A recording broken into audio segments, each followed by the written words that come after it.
The Vikings, one of the names being Ryan Tannehill. Could Tannehill be on the move before the trade deadline?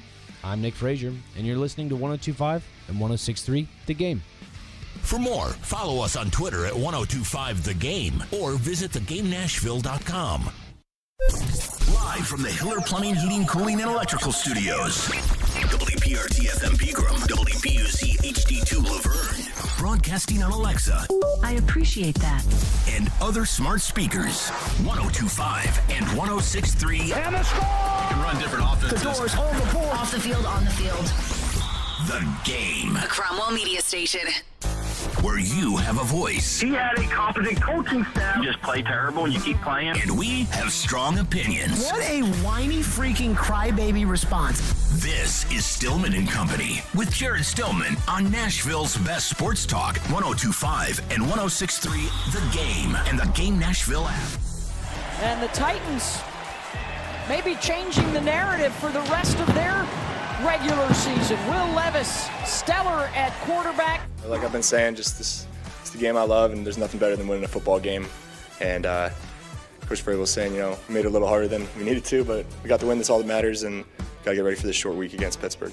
There you go, Will Levis after his unbelievable performance yesterday, and we were wrong on the program. We guaranteed on Tuesday an Atlanta Falcon victory, and the Titans, after trading away maybe their third best player, fourth best player, depending upon who you ask, found a way, in large part thanks to the horrificness, I'm not even sure that's a word, the terribleness of the Atlanta Falcons quarterback. The Titans, with their quarterback, who most of you didn't even want to draft, were able to knock off an average at best NFL team yesterday, which almost came back in the second half with a backup quarterback.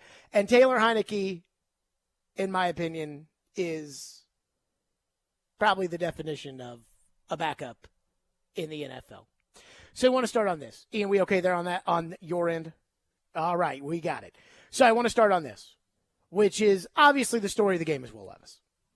And, as I said when I was talking about why I wasn't ready to give up on the season after the loss in London to Baltimore and after I had watched the Falcons play, was because I've been through this before. Like, I've been through this before in 2019. And in 2019, the Titans were 2-4, and the Titans switched the quarterback, and they played a Charger team that ended up not being very good, but at the time was a league average team. And the Titans won that game by literally 1 inch. Melvin Gordon fumbled the ball right at the goal line, and the Titans recovered, and they won the game by 1 inch. I watched the Falcons play last Sunday. I didn't think Desmond Ridder was very good. Yesterday, the Titans won by 1 possession, perhaps 1 inch. Levis is able to get the ball off to make the most beautiful Aaron Rodgers-esque throw into the end zone for Nick Westbrook-Akine. You win on 4th down because they dropped the ball. You didn't do anything to get them to drop the ball. They dropped the ball, and you won the game. But it doesn't matter. That's all you need, is just a crack of daylight. And like I said, I've been through this before. So I know what it's like in the NFL. I'm looking around the league, and I'm looking at all these teams that are, where they're all jumbled up here at 3-4, 4-3, or, Corey Curtis came on our show. We're going to call it the Corey Curtis curse. He came on our show 3 weeks ago and said San Francisco was going to go 17-0, and they've lost 3 straight since. This is a weird league. And again, like I said, we've been through this before. Which takes us to Levis. And 2 things can be true. Number 1, let's not get carried away with Will Levis's performance. For the exact same reason that last week I wasn't ready to give up on the season at 2-4, let's not get carried away with Will Levis's performance. Because we've all been there before, right? Remember 2015? Marcus Mariota had the best start ever in the history of the NFL for a starting quarterback. In fact, Mariota, in that one game where he completed 13 passes against the Buccaneers and threw for 209 yards, had a higher quarterback rating than Will Levis did yesterday. And I know you're going to tell me that Mariota is nothing like Will Levis. Mariota was a bust. Mariota wasn't tough. Mariota couldn't this. Mariota couldn't that. We didn't think that at the time. At the time, Marcus Mariota was the reigning Heisman Trophy winner who had been taken with the second overall choice and had done nothing but not turn the ball over in training camp and looked like an ace in that first game against the Buccaneers and embarrassed Tampa Bay, who had drafted Jameis Winston with the number 1 overall pick. The next week, the Titans went on the road to Cleveland and got beat by Johnny Manziel. I think that's the only game Manziel ever won in the NFL. So let's not get carried away with Will Levis's performance and all of a sudden think that you've got Dan Marino or you've got Justin Herbert or you've got Joe Burrow or you've got John Elway. Let's not get carried away. Now, I think most of you are smart enough to be able to realize that. And I'm going to tell you this right now. That officiating yesterday, that's that Land Clark crew that had that horrible performance last year for the Titans against Washington in the game that David Long Jr. intercepted Carson Wentz at the goal line. That crew was horrible all day. And what really got Levis going was the ball on the sideline to DeAndre Hopkins, which happened right in front of me and was undisputably offensive pass interference. But that's okay. You lose the sack against the Saints, it would have been a sack fumble, and instead you end up getting this one here against the Falcons. But it was one performance. It was one great performance, but it was one performance.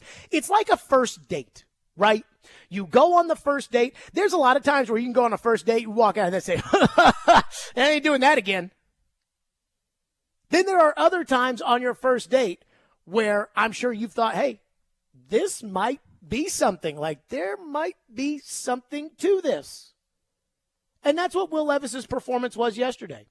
It gave me a sign of hope. It got me excited. And some of the things that people like Rick Spielman, the former general manager of the Vikings, said during the draft process, that Levis struggled making off-platform throws, and, Levis struggled with his touch. He had nice touch yesterday. And then again, that off-platform throw where he got hit to Westbrook-Ikhine, I watched the ball hang in the air for about 8 seconds, and he threw it, and I watched it, and I watched Westbrook-Ikhine, and there was enough time for me to process, like, the trajectory of the ball and where the receiver was headed, and I thought to myself, oh, my God, he's going to complete this. And when he did, I threw my hands up like that was an Aaron Rodgers throw. There are just not that many guys on the planet that can make that throw that he made to Westbrook-Ikhine. So there's enough there to get you excited. But again, it's one performance. 2 quarterbacks have had this type of performance. Fran Tarkenton, who's in the Pro Football Hall of Fame, and Mariota, who I think we all know is not going to be. So that's the first thing. Let's not get too carried away. But, boy, it was exciting yesterday. It was fun yesterday, and it gave you a little taste of what could be. The second thing is this. Mike Vrabel won't say it, but Will Levis is the starting quarterback of the Tennessee Titans going forward. In fact, Vrabel was asked about it today. Ian, if you could, Vrabel was asked about it and said that, he's asked, is Ryan Tannehill still the starter? Here's what Vrabel said. If Ryan healthy, he's the guy still. Is that still the case even after Will's performance here over the weekend? Until Ryan's healthy, I don't think that, I'm ready to, make a determination. I think that's something that could be a possibility. But again, we're talking about hypotheticals, and we'll get Ryan healthy and see where things are at then. He is pleading the fifth, as we would say. And I get it. The GM used to always tell us around the building, hey, don't ever make a decision until you have to. And until Ryan Tannehill's healthy, the Titans don't technically have to make a decision. But like I said, I've lived this before. And the truth is, Will Levis was always the quarterback of the future from the second that he was drafted. The Titans were trying to trade back into the first round on draft night. Philadelphia wanted to take Nolan Smith, and Kansas City, who was hosting the draft, was never going to trade the 32nd pick where the owner could come out with the Super Bowl trophies with a city of Kansas City Chiefs fans and celebrate their championship. They were never going to trade that pick. You are not going to go to the owner of the Chiefs and say, hey, man, you're not going to get your moment at the draft on national TV in front of all of your fans to celebrate how great you are. We're not going to do that because we're going to trade for a second next year and a third in 2025. Come on now. So they weren't able to trade back into the first round. They were able to get to 33. They took Levis, and when they did, he became the quarterback of the future.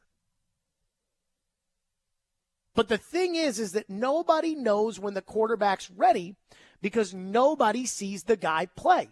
We don't see them practice. We don't see what was happening on the defensive side of the ball. We don't know what Will Levis was doing in the meetings. We don't know these things. If Kyle Shanahan didn't see on the practice field positive things out of Brock Purdy or didn't feel positive things out of Brock Purdy in the meeting room, don't you think he would have gone out and gotten another quarterback last year when Jimmy Garoppolo got hurt? So that's kind of, the mystery behind this is how good is the quarterback or how much talent does the quarterback really have or where does the quarterback really stand? Well, once a young quarterback who is determined to be the future of the franchise, and Levis is the future of the franchise. I said this when they drafted him. If he doesn't work out, Vrabel and Rand Carthon will be fired. They will get fired if Will Levis does not work out. Because that means that once you make the transition to Levis, you try him out there, he's not good, you lose, you're mad, you don't like that you lose, you fire the coach, you fire the GM. That's how the NFL works. So he is the quarterback of the future. And once the quarterback of the future gets in there and proves that he is capable of playing in the NFL, he doesn't come out. Big Ben did not come out in Pittsburgh once Tommy Maddox got healthy. Justin Herbert did not come out in Los Angeles once Tyrod Taylor got healthy. If you are deemed the future of the franchise and you get put in there because of an injury, I don't know what would have happened if Alex Smith had gotten hurt in 2017. But if you're the future of the franchise and you're ready, you play. Now, that doesn't mean that I don't think they can still ruin Will Levis, because I think they can. Just like the last time a quarterback threw 4 touchdowns in his debut, and you ruined that quarterback. And so I'm still worried about it. But this is the NFL. And this is how this works in the NFL. That if the young quarterback proves they're ready, then the young quarterback plays. And I think that yesterday Will Levis proved that he's ready. It will look much different Thursday night. Trust me. I hope it doesn't, but I'm pretty sure it will. But that's where a guy is able to learn on the job. Once you're ready, you go in there and you don't come out. Not when you're the future of the franchise. 615-737-1025 is our phone number, 615-737-1025. And there's a part of me that just after watching Vrabel screw around with the 2 quarterbacks yesterday, that makes me think Vrabel's going to buck the trend. Oh, no, just because every other team does it this way doesn't mean that we're going to do it this way. But this is the NFL. Once the young guy goes in, if the young guy's the backup, and some of these teams, if they don't want the young guy to go in, they'll do whatever it takes to not play him. They'll go out and they'll get a Josh Dobbs type backup, and so that Josh Dobbs will back up Tannehill, and then Tannehill, he gets hurt, then the Josh Dobbs goes in there. That's what the Eagles decided to do in 2016. The Eagles drafted Carson Wentz with the 2nd overall pick. They had Sam Bradford as their starting quarterback, and they had Chase Daniel as their backup. When they realized in training camp that Wentz was ready, they decided to trade Bradford because Daniel was the backup and Wentz was going to be the starter. But their whole goal until they thought he was ready was Carson Wentz isn't going to play. So once you put him out there, you're not taking him back. And you've put him out there, and he's succeeded, and he's shown you he's got talent, And he's shown you all the things that all the Tennessee fans didn't believe he had. He showed you that he's got that potential yesterday. And once you see it, you don't take it out. Tony Romo broke his collarbone, and Jerry loved Tony. That was his guy. But once Dak started winning, Tony didn't go back in. This is how it is. 615-737-1025 is our phone number, 615-737-1025. We are off and running. Your reaction to yesterday's game. We will get to your phone calls. But, Ian, what have we not done in a while on this program? Ooh, some game balls. We got some game balls to give away. You'll never guess who's going to get the offensive game ball. We've got some game balls to give away, and I did let my heart get in the way on one of the game balls. We'll get to that next, and your phones as we rock along on a Titans Monday. 615-737-1025. Stillman and Company, 102.5, 106.3 The Game. He breaks down every game. The players are still going to be fine. And knows the ins and outs of the two-tone blue. They deal with their own position coaches. He is ESPN NFL Nation Titans reporter Teron Davenport. It's clear what he's doing. TD joins every Monday at 1, Thursdays at 3, Friday mornings at 8, and anytime on the Talkin' with TD podcast. I think that's really cool how he could show both sides. TD is on 102.5 and 106.3 The Game and the Game Nashville app.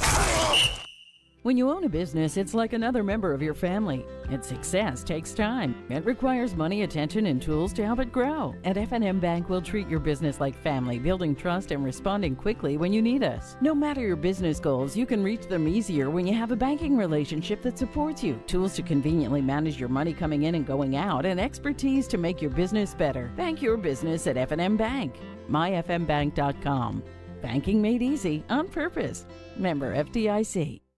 Country music singer-songwriter Kylie Morgan absolutely loves her Genesis diamond ring. I got so many compliments as soon as I got the ring and continue to get compliments on it. It looks really pretty on my finger. Kylie's husband Jay heard folks in the music industry raving about Genesis, but he also did a lot of homework on his own. When it came to finding the ring, he took it very seriously. He did all the research. I think he knows more about diamonds than any man in the entire world, and that's how he landed on Genesis. He just knew that they were the best. Jay picked out a stunning, flawless, pear-shaped diamond in an elegant setting. Got the value price Genesis is known for. And now they both tell everyone they meet about the amazing Genesis experience. When you walk into Genesis, you can just feel the happiness. You know that they're helping find something that symbolizes the love that you have for your partner, and you can feel that as soon as you walk through the door.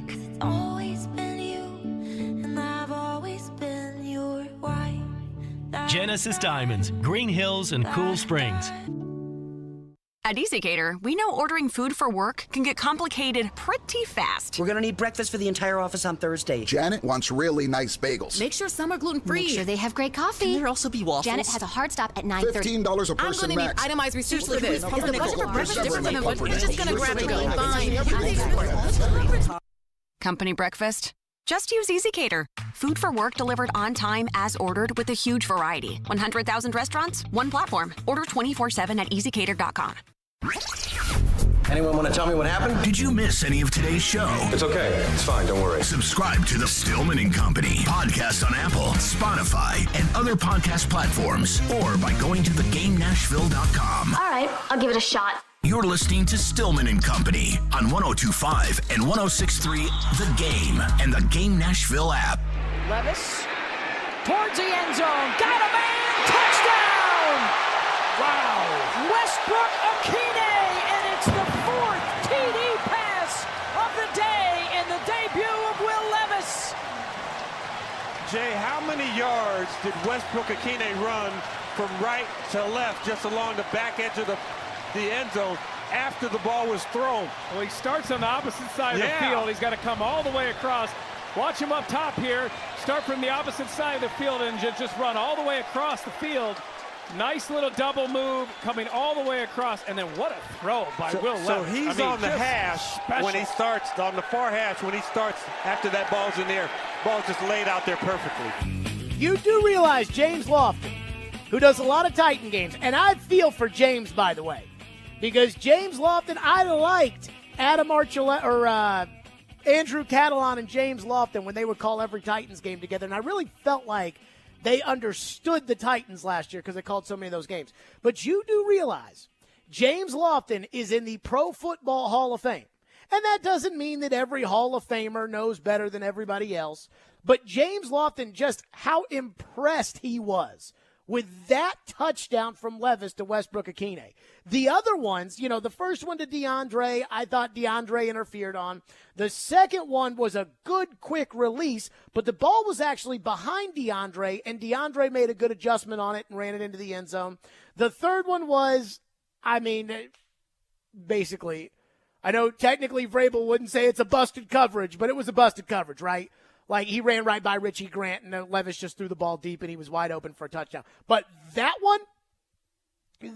one was oh, my God, jaw hits the floor. There's like 7 guys in the NFL that can make that throw. 7. There are just not, I don't think Kirk Cousins can make that throw. And Kirk Cousins, and I feel bad for him after what happened to him, Kirk Cousins is a legitimate, top third NFL quarterback. That was a special freaking throw. So game balls. Will Levis gets a game ball on offense. Now, I don't think Vrabel, and we'll get to him in a second, but I don't think Vrabel is giving a game ball to Will Levis. I bet he's giving a game ball to DeAndre Hopkins, but these are my game balls, and Will Levis gets a game ball. Now, Will Levis did about 2 or 3 things that I didn't like. I did not like the fact that, if you remember, I believe it might have been on that drive where Will Levis, in fact, I've got my notes right here in front of me from watching the film this morning, but I want to say that it was on that drive that he threw that incredibly beautiful touchdown pass. Yes, on the 4th play of that drive, he threw a pass incomplete that was an outrageously bad throw.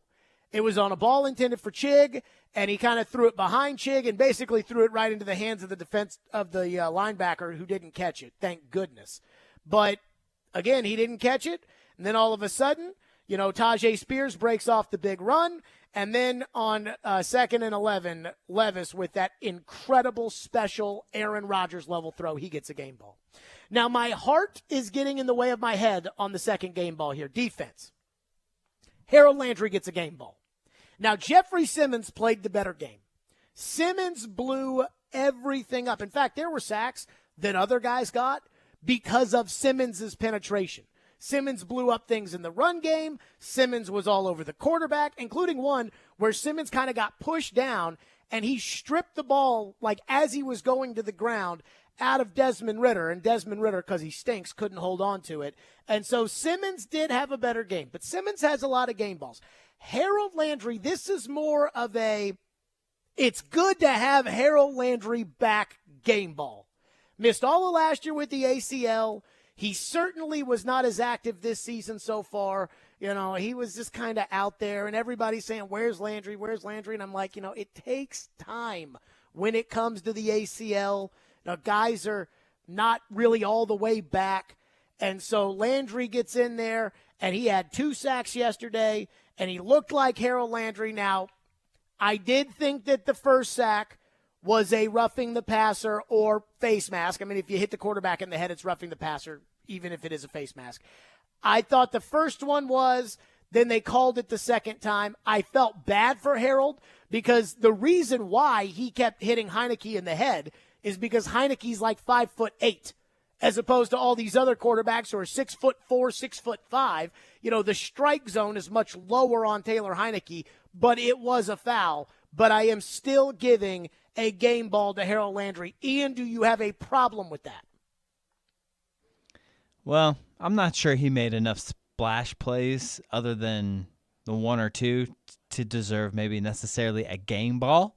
I do think it was nice to see him flash that we haven't seen before, but I probably would have gone with Simmons. Simmons played his butt off. His butt off. He was in the backfield a lot, especially against Ridder. You know what's crazy? Like, to that point that you just said it, this was actually kind of crossing my mind. Their offensive line played better played worse when Ridder was in the game. And I mean, that must have to do with like how he's processing or checks he's making, think or it how is he's something hanging onto the ball, or the checks, I think, make sense. If they're what plays he's getting into, if he checks or not. I mean, it's got to be because he sucks. And then third special team, Stonehouse gets a game ball. He had 6 punts inside the 20 along a 72, and yeah, it was a touchback, so you take 20 off of that. But Stonehouse was fabulous. I don't think there's anything to say there other than he was banging the crap out of the ball, and all we've ever asked out of him is just put it down inside the 20, and he did it 6 times. So those are your game balls. Levis gets a game ball. Landry gets a game ball. And, yes, I'm giving Landry one over Simmons, who played better. And Stonehouse gets a game ball. Phone lines are driven by WilsonCountyHyundai.com, 615-737-1025. Let's react on Titans Monday. Travis is going to kick us off here on the program. Thank you for calling. What's up, Travis? Hey, what's up, Jared? You know, we've had many debates over Malik Willis or whatnot, but I have 3 points to make. The first one is layering the football. I remember you always talking about during training camp and, you know, as the preseason went on, that Will Levis always had trouble layering the football. He made a beautiful pass over a linebacker to get it to Henry and let him run for the first down on third down, I remember. And his arm talent is obviously better, way better than Tannehill's and Malik Willis's. The second point I have to make is the decision-making. The decision-making of him, whenever he dirted that pass, whenever the rusher was right in his face, and he just dirted it right at Henry's feet. Spiked it right at Derek's feet. Yeah, right at Derek's feet. I mean, like, that's like presence of mind. That is. It was good. What's your third point, Travis? My third point is, can we both agree Malik Willis is not a starting quarterback in this league? Well, I mean, we've been saying that for forever, and I appreciate your call, Travis. So, I mean, you know, we'll get into the Malik stuff, you know, for a decent portion of today's show. But, I mean, Will Levis and Malik Willis were never the same prospects. Malik Willis was short and had a lot of ways to go. Will Levis comes from a pro-style offense and is 6'4" and 235 pounds. And, I mean, they were never the same kind of prospect. And so I had, you know, Levis just a bit above Willis after the Minnesota practices when Levis got hurt. And I understand, you know, and there is one point I do want to make on this that I do think, you know, has been on my mind that maybe people are kind of dismissing, that I don't think Vrabel's dismissing. So I told you guys I talked to a former NFL head coach who was an offensive coach on Friday morning. And we were talking about rookie quarterbacks making their first starts and, you know, what do you do and how can you tell and what do you know? And the coach told me, this was the first thing he said. He said, I want to sit down with him and say, what do you like? Because I know what plays I like, but if you can't run them, then it doesn't help us. He said, you know, in baseball, the term for coach is manager. And he goes, that is the right term when it comes to working with a young quarterback. You got to manage the young quarterback. My guess is that they probably sat down with Levis and said, okay, what do you feel comfortable doing? What do you like? What plays do you want us to run? And this is the first game. Like, this is the first game. And now the Steelers have the tape. And so all those plays that you like to run, now the Steelers know what you like to do. So before we sit there and we just start talking about how, you know, oh, man, this was so much better and this was, I mean, I have it in front of me. And I go back to Mariota and Tarkenton, the two quarterbacks that had 4 touchdowns in their debuts. Fran Tarkenton on September 16th, 1961, had 4 touchdowns on 17 of 23.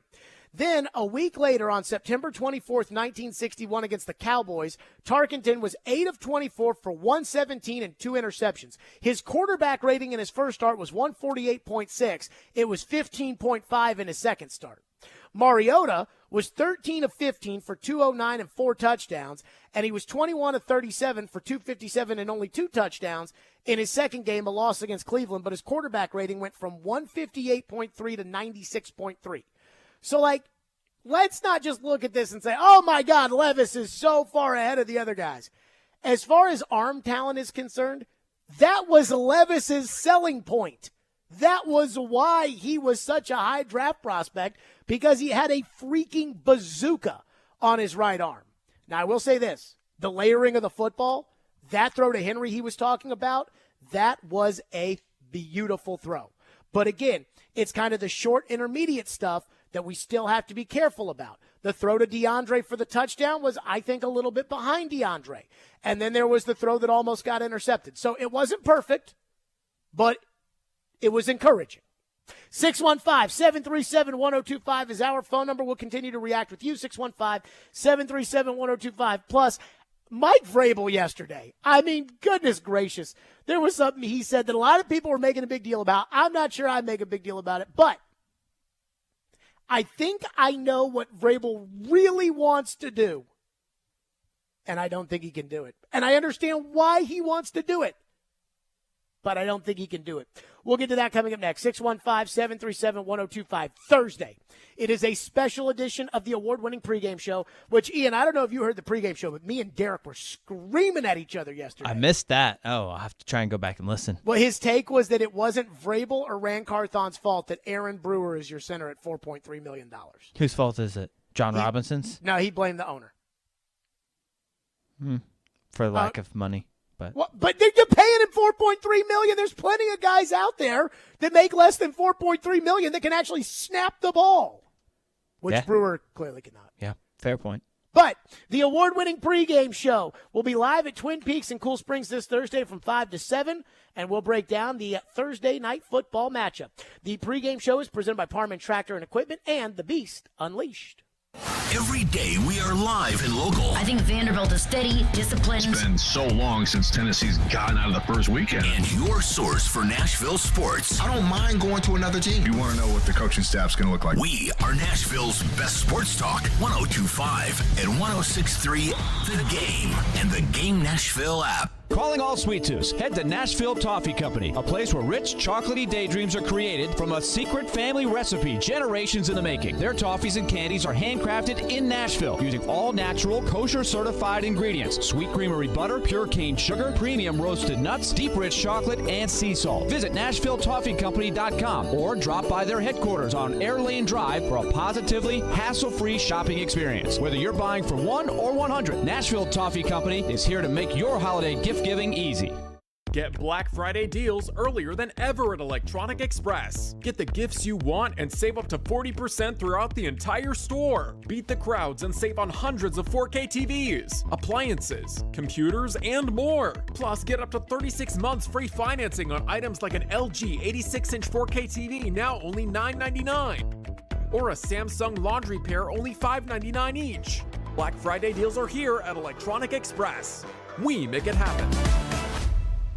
Jim Gaffigan here with some more Straight Talk. Now you can get a Walmart Plus membership, plus not pay for it, because it's included with Straight Talk wireless plans. You get free delivery with Walmart Plus, plus a Paramount Plus subscription included. Plus, you pay less for gas. That's a lot of pluses. Only Straight Talk gives you unlimited 5G data and Walmart Plus included on select plans for free. Straight Talk Wireless, available at Walmart. Requires service on Gold or Platinum Unlimited. One offer per eligible account. Paramount Plus Essential Plan only. Separate registration required. Additional terms apply.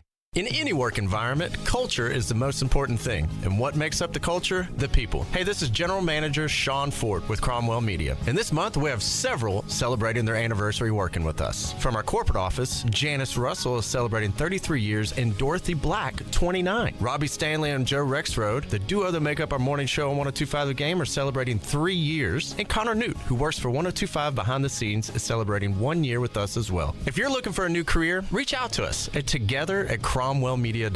Love what you do, love where you work.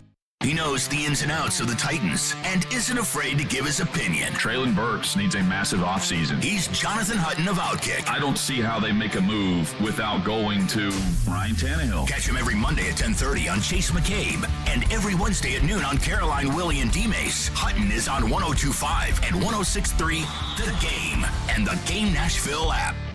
Hey Nashville, this is Mookie Betts. You're listening to Nashville's best sports talk, ESPN 102.5 The Game. Will making his debut to play the way he did, even with the small rotation with Malik, how do you like how he performed? And 4 touchdowns, not a bad debut. No, not a bad debut. Got some great efforts from receivers. I thought Hop really got us off and going, and we had talked about that being a key of making sure that, we're able to beat press coverage and winning on the outside, and, they let them play. And, we have to understand that, and I think that kind of got us going, hit some other shots down the field, and, so not only did Will get some good help, I thought that the opportunities to move the ball downfield were there, and we hit them. There you go. Mike, what'd you think about Will Levis's unbelievable performance that got everybody jazzed up? Well, I think DeAndre played great, and I think the other guys played great. And so not only did Will get a lot of help, but, we had some opportunities, and we thought we would, and we took them. We coached well enough to be able to – and Vrabel's not wrong. But I can see the wheels turning. I know last week Vrabel said that if he thinks something that if I think that he thinks something, that the opposite is in fact true.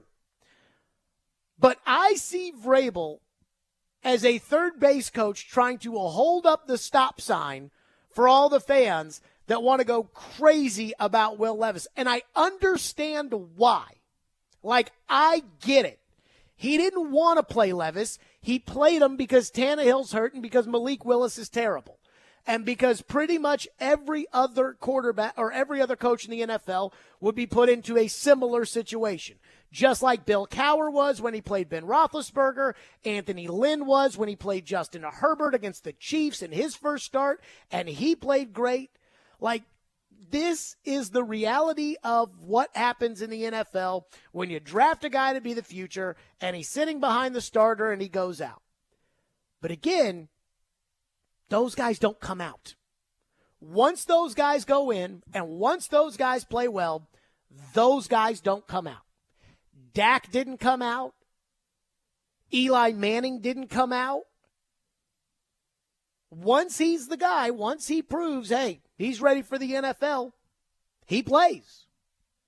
The guys that don't play are the guys that, quote unquote, aren't ready. But you can't say after that performance that Will Levis isn't ready. Now, he's not ready to win every week. And I'm telling you, Thursday will be much, much, much, much, much more difficult than the Atlanta Falcons, where you had 2 weeks to prepare, and you were playing against a team that doesn't have T.J. Watt, and you were playing at home, and you got away with P.I. on the first touchdown. But I hate to say it to Vrabel, but, this is above you. This is the NFL. This is the circumstances with which this league operates. That once this decision's made, it's made. Once this guy goes out there and proves he's ready for the NFL and he's the future of your franchise, then he's your guy. It's like all these other teams that said from the beginning, we're going to start our quarterbacks, or hinted that they were going to start their quarterbacks. The Texans, for instance. They said that there was a quarterback battle between Case Keenum, Davis Mills, and C.J. Stroud. Well, once C.J. Stroud starts the first preseason game, it's over. He's quarterback. When Jim Irsay says after they draft Anthony Richardson, I think he's going to be our starter, he's the quarterback. It's over. There was no battle. It's like in the middle of the preseason, the Colts announced Anthony Richardson's the starting quarterback. No crap. Here was a little different. Here was, we're going with the veteran, and, he's not ready, he's not ready, he's not ready. Now he plays and he shows he's ready. Well, now you don't have a choice. Now he's your quarterback. Just like how, when Brock Purdy was out there for San Francisco at the end of the season, Shanahan, after they lost to the Eagles, got down there and said, no, Jimmy's not coming back. There's no chance Jimmy comes back. Because at that point, Purdy's quarterback. So I believe Vrabel wants to slow the roll on the Levis hype, and I understand it, and I would agree that what we saw yesterday is not what we're going to see every week. If we see that every week, he's going to be league MVP. We're not going to see that every week. And there are going to be, just because I've seen it too many times with young quarterbacks in the NFL, there's going to be a learning curve, and there's going to be bumps in the road, and there's going to be things that you're not ready for, and all of that. But once the future of the franchise takes the field and proves he's ready for the NFL, the future of the franchise is your starting quarterback. That's just how the league works. And I know the Titans love to reinvent the wheel, which is why they have a 270-pound center. But the way the league operates is bigger than you. And I think even Vrabel probably knows that. Michael's up next. 615-737-1025 has been waiting patiently on a Titans Monday. What's up, Michael? Hey, Jared. Thanks for taking my call. Sure. I think that one of the biggest winners out of yesterday, other than just the Titans in general, was honestly, it was Derrick Henry, because no one's really talking about it, and rightfully so, but he probably had the quietest 100-yard game that I've ever seen. No one's talking about it. No one's saying, oh, yeah, Derrick Henry won us that game. But now that we know and the rest of the league knows that Levis has that deep ball in him, I think that they're going to have to respect that a little bit more, and it's going to free up Derrick Henry in some running lanes for us to be able to more effectively use him.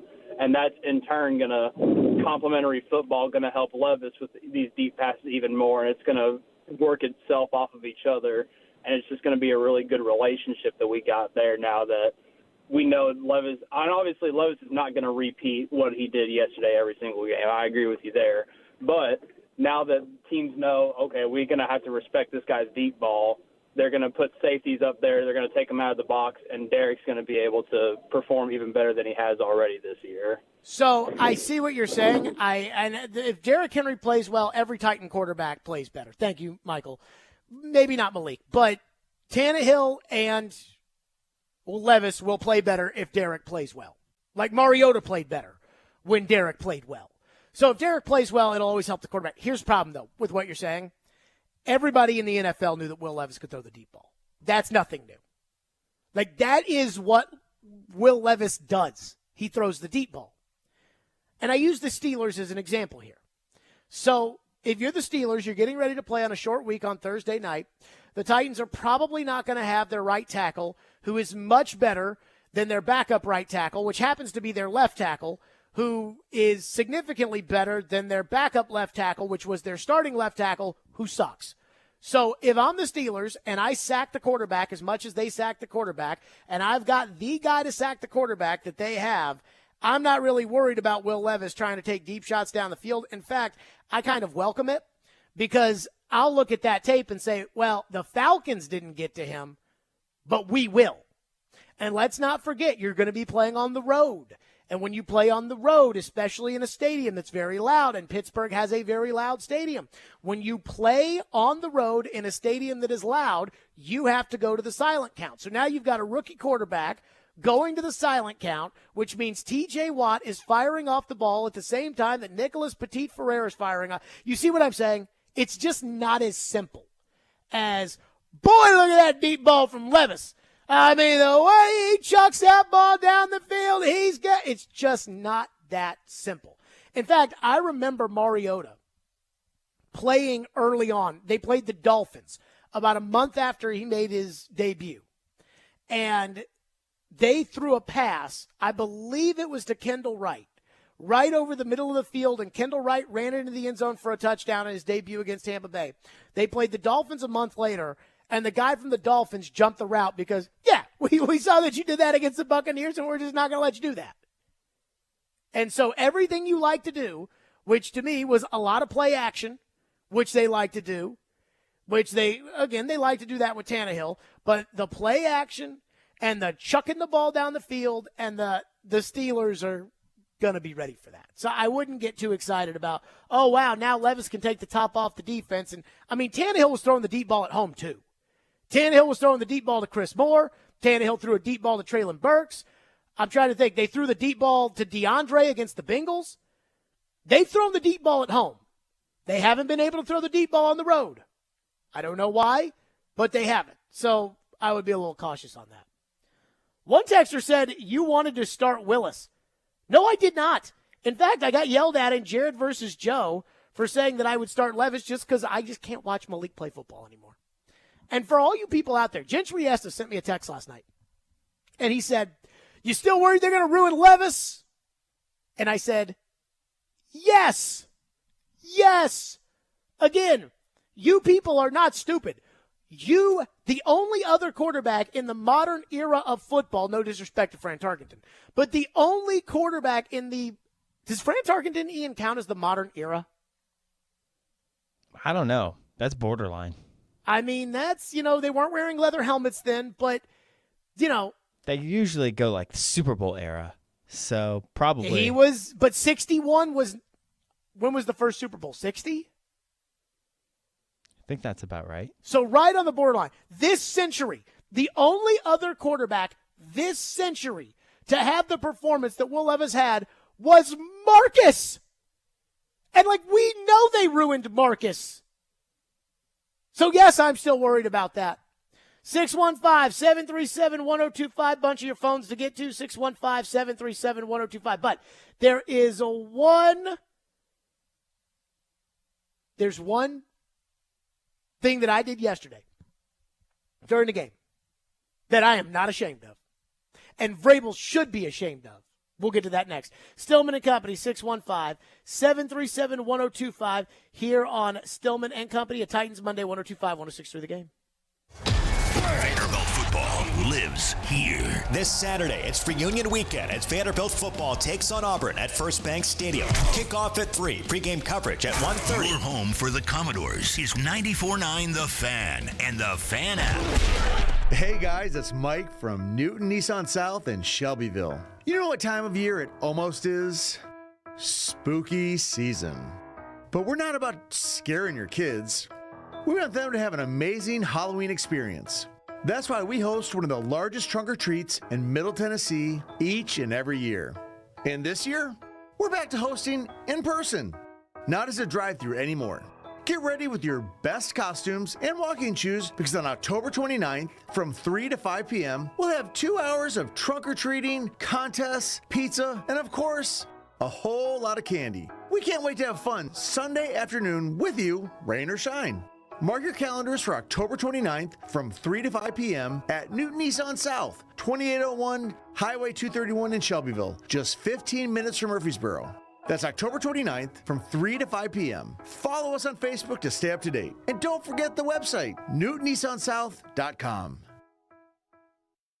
Predators fans, Brewhouse South in Cool Springs, Brewhouse Highway 100 in Bellevue, and Brewhouse West on Charlotte Avenue is your home for hockey action all season long. They are Predators approved and all the games are on, and they'll even give you the sound. Get awesome game day drink specials on Blue Note Bourbon and Black Abbey Beer. When you think hockey, think Brewhouse South in Cool Springs, Brewhouse Highway 100 in Bellevue, or Brewhouse West on Charlotte Avenue. Go Preds! Need cash for the holidays or want to be credit card debt-free for the new year? Call Loan Pronto today. Their Express Equity line of credit could get you $20,000, $50,000, $100,000 in as little as 5 days. Willie Donick here. Listen up. You've got a ton of equity in your home, and Loan Pronto can help turn that equity into cash to put it to use. You can access up to 95% of your home's value. Use the money to pay off all your credit cards or pay off personal loans. Start the home improvement project you've been looking for. You can get the money you need now and still keep your primary mortgage intact, so your 3% rate is protected. Call right now, 615-499-5780. Get the holiday cash you need or pay off all those credit cards. 615-499-5780 or go online at loanpronto.com. Equal housing lender, NMLS 166-1781, subject to lender approval. Get ready to dig into the future of construction. Look no further than Parman Tractor and Equipment. They've got the power and precision you need with link belt excavators, where red means go. Whether you're looking to rent or buy, link belt excavators are known for reliability and performance. When you see that red and gray machine on the job site, you know it's time to get things done. Parman Tractor's team offers unparalleled service. Visit parmantractor.com and get in the dirt with employee owners of Parman, where red means go. Don't miss out on totally outrageous customer service.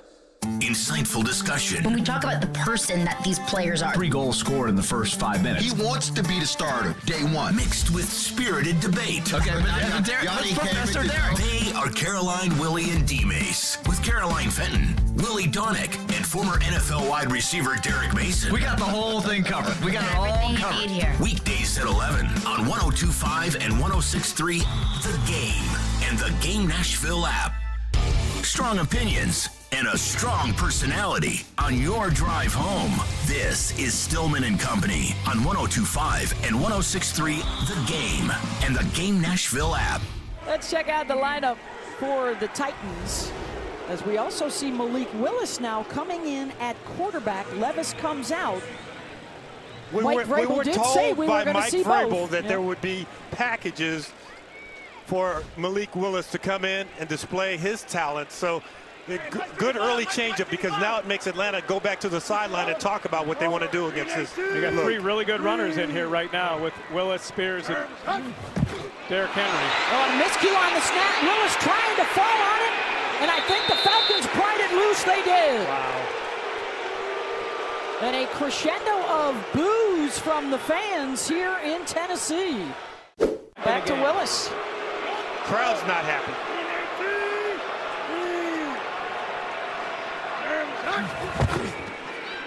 He's going to keep.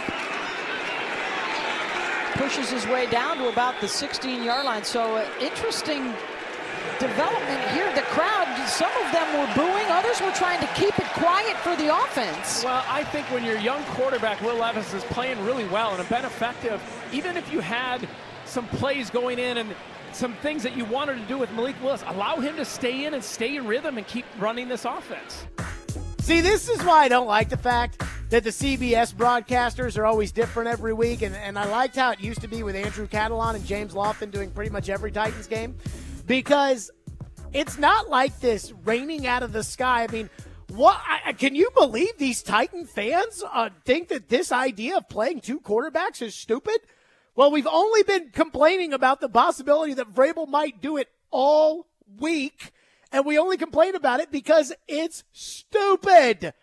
And we talked about this after the Ravens game, about the level of incompetent things that the Titans do, like firing the general manager in the middle of the season when they're in first place in the division, or, trading away their best defensive player other than Simmons, when they're still 2-4 a week before the trade deadline, when they have time, like for a 5th and 6th round pick.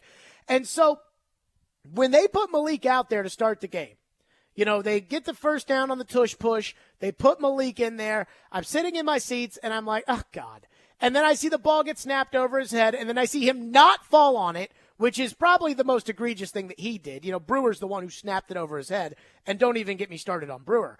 But they snapped the ball over Malik Willis's head, and then he doesn't get on the ball like every other NFL player is trained to do, and you lose the football, and they get free points out of it, free points that could have cost you the game. If Van Jefferson catches the ball at the end, I'm like, this is what you get. This is what you get for being such an a-hole that you spent all week being like, I'm going to play 2 quarterbacks. I'll show you, Ian Rappaport, which is what that was. Vrabel, after the game, even admitted that he kind of realized, it's kind of stupid. Maybe plan to use alternate. Yeah, we did, and then obviously, unfortunately, we just bad snap, got to catch the ball, get on it. Like any one of those 3 things have to happen. So just stayed away from it. So there you go. He realized, kind of stupid. So then they put him out there the second time.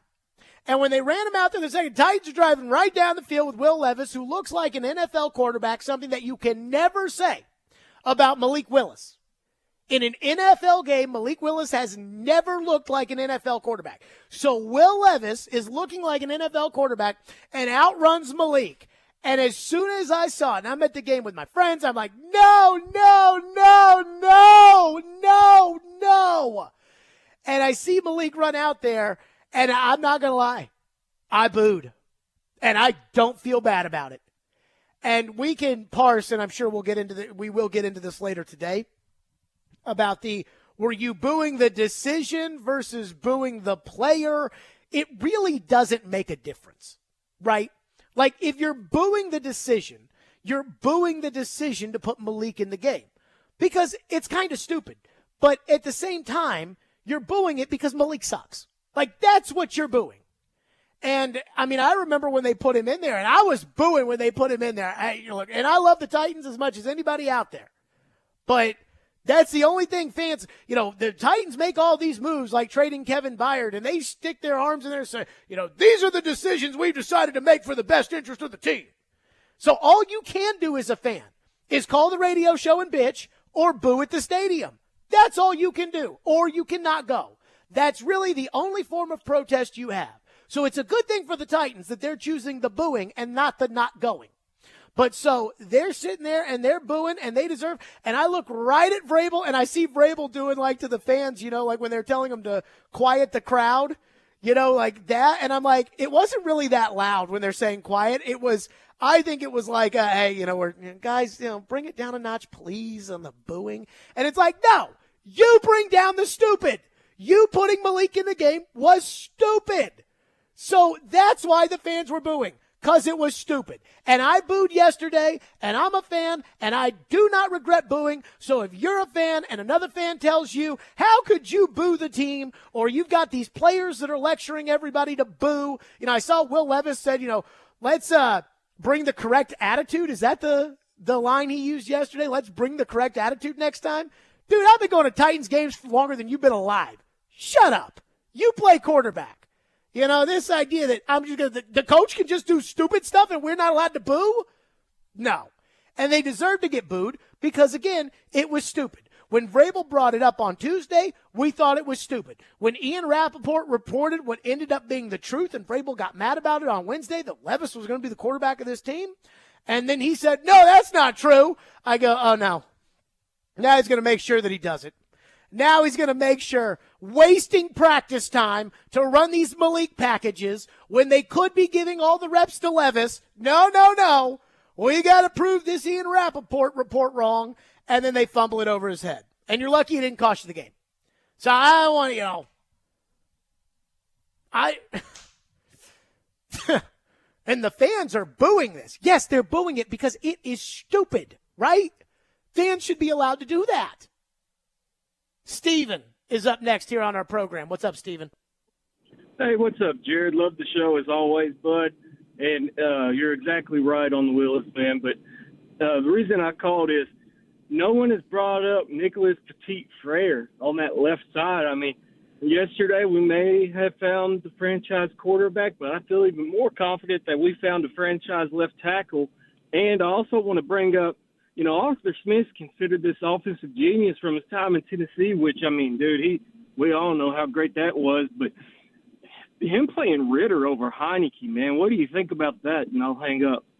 Well, I mean, I appreciate your call. I thought, I watched that whole Falcons-Buccaneers game last Sunday and was, taking notes because I was on XM that night, and I didn't know, what the big story from the Sunday was going to be, right?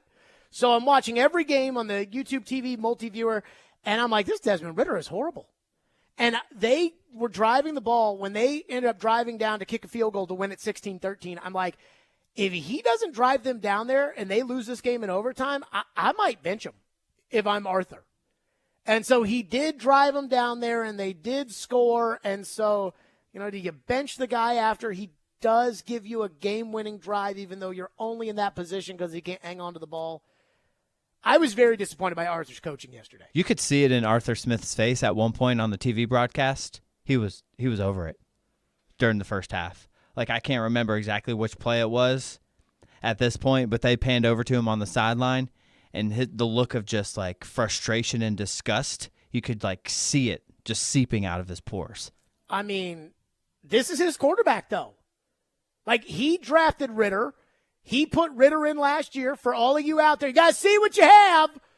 They saw what they had, and they did not go get a good quarterback to sit behind Desmond Ritter.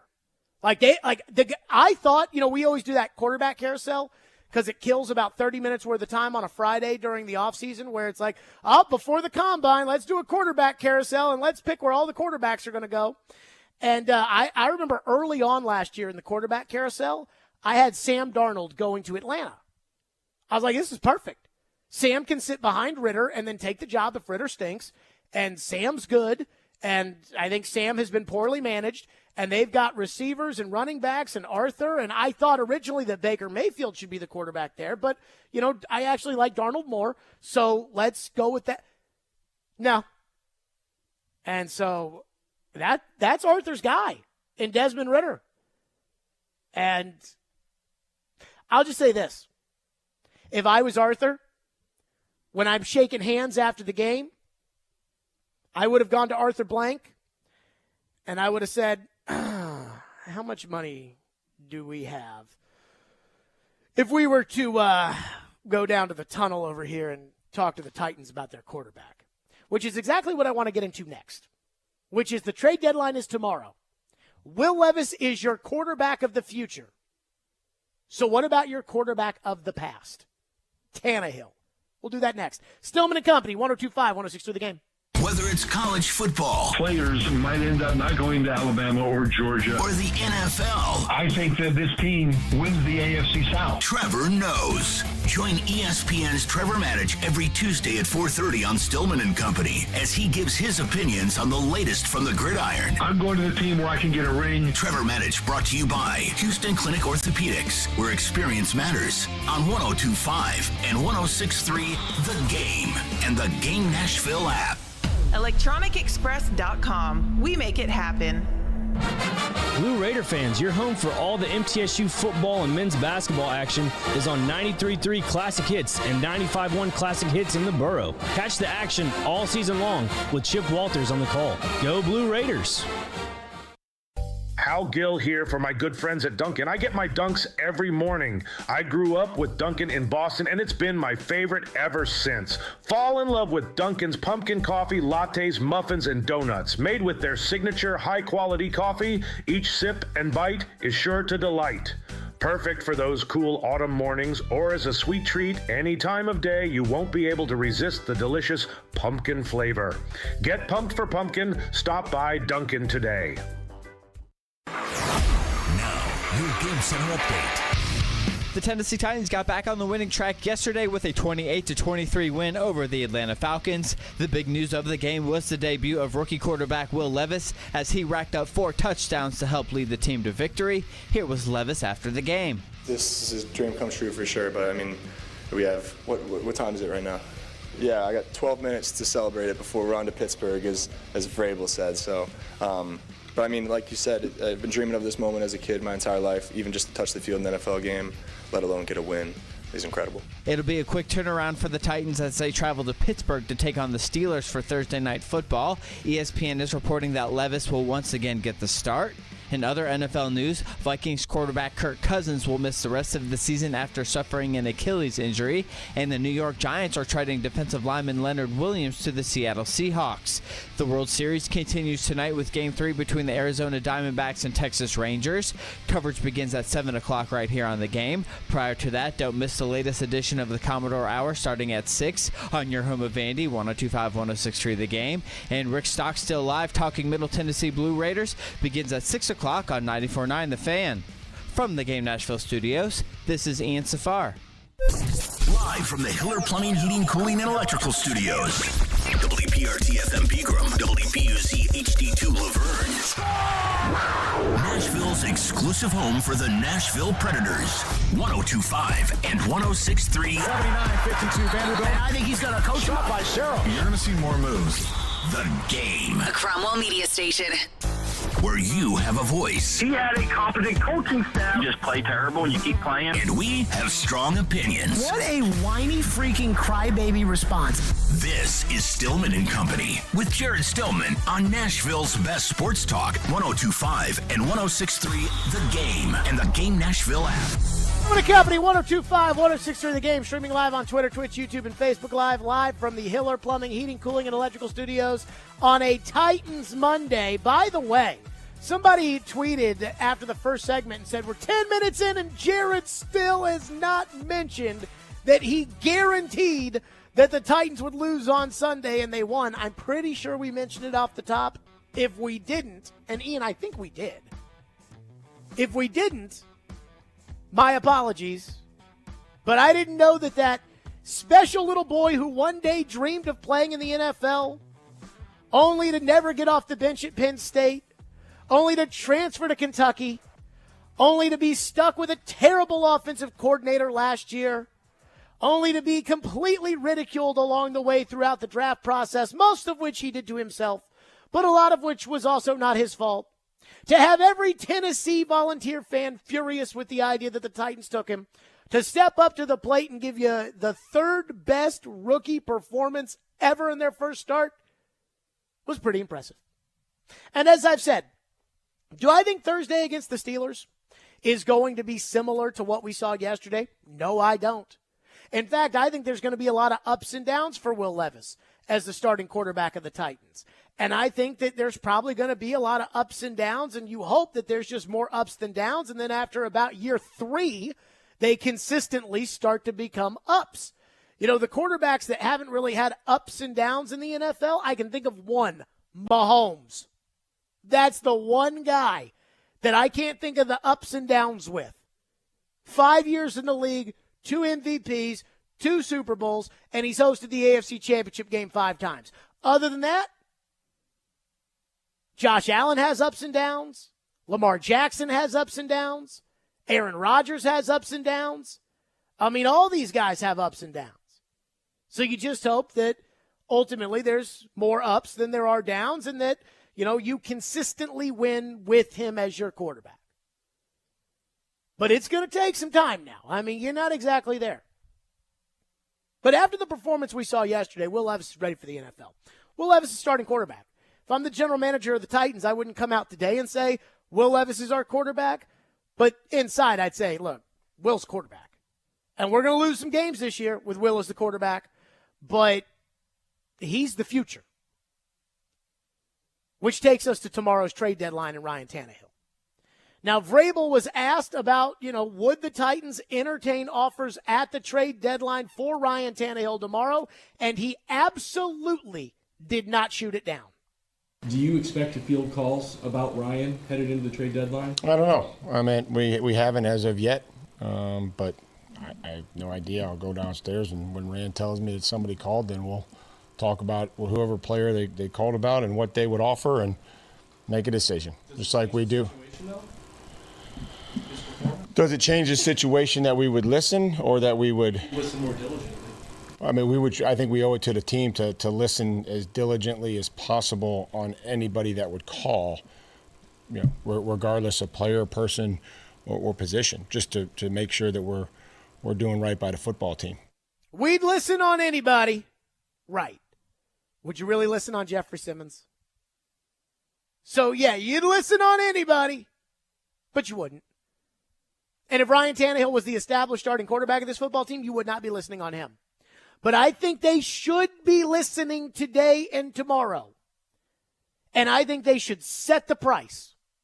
And I think they should tell whoever calls. And I don't know if somebody will call, but I think they should tell whoever calls what the price is.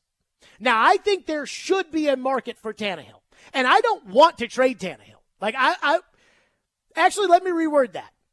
I do want to trade Tannehill because I want to trade Tannehill for the right price. I'm not taking a 5th and 6th round pick for Tannehill and saying, well, it's a business. It's all we could get. It's better than getting nothing. No. Because there is value to me in having Tannehill a part of the quarterback room for Levis, and there is value to me and having Tannehill as the backup to Will Levis, because if something were to happen to Will Levis, and your offensive line still stinks, by the way, if something were to happen to Will Levis, I want Ryan Tannehill going into the game because my other option of going into the game is Malik Willis, and I don't want that. So I value Tannehill on this football team. I do. But that takes me back to why I would want him traded, because I'd want him for my price. My price would be a 3rd-round pick this year and a 3rd-round pick in 2025 that is conditional to a 2nd. So if you win a playoff game, or I would have it technically, if you get to the divisional round of the playoffs. So if you have a bye and you're the number 1 seed, which I don't anticipate Tannehill going to the number 1 team, but if you have a bye and you're the number 1 seed, then you owe me a 2nd-round pick. But if you win a playoff game with Tannehill at quarterback, you owe me a second in 2025. That's the price.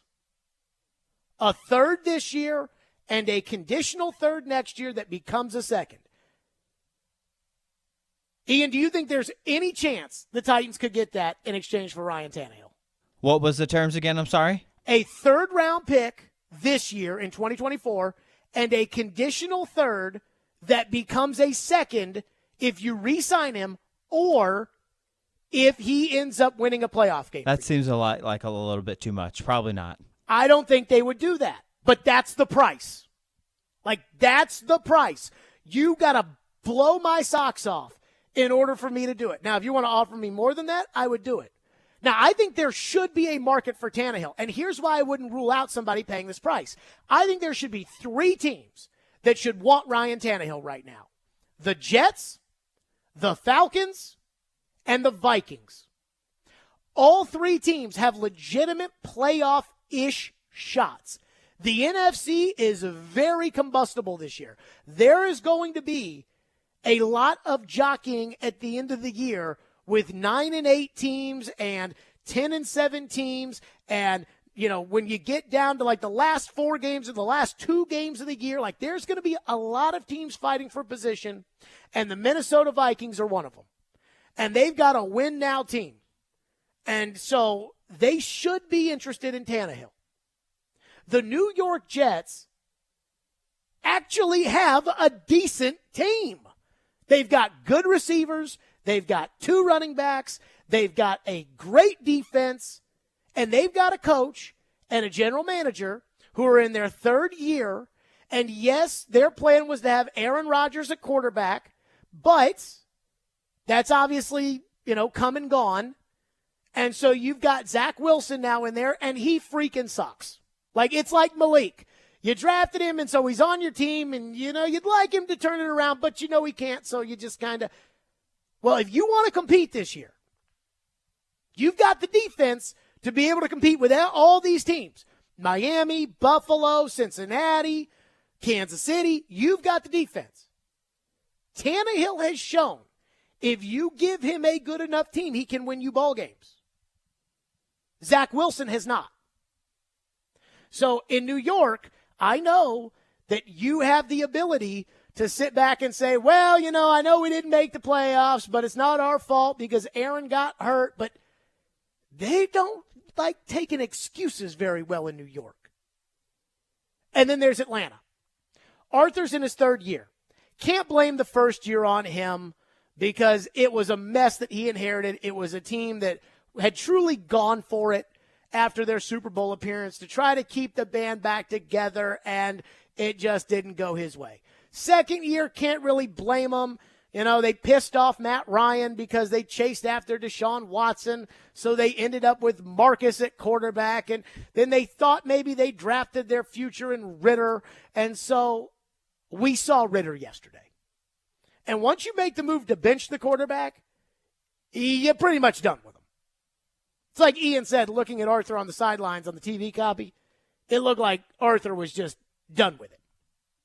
So those are 3 teams.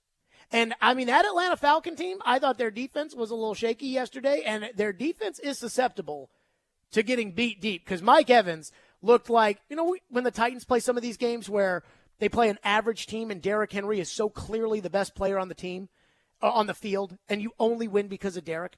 That's what Mike Evans looked like playing against Atlanta last week. So they've got some issues, but Tannehill makes that a better team. And Heineke, for everything he did yesterday, looking like Joe Montana in the second half, he's a backup.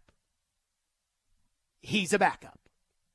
So those 3 teams have coaches that are not in their first years, general managers that are not in their first years. So fans that are tired of, we can't blame him, it's not his first year. So I could see one of those teams sitting around saying,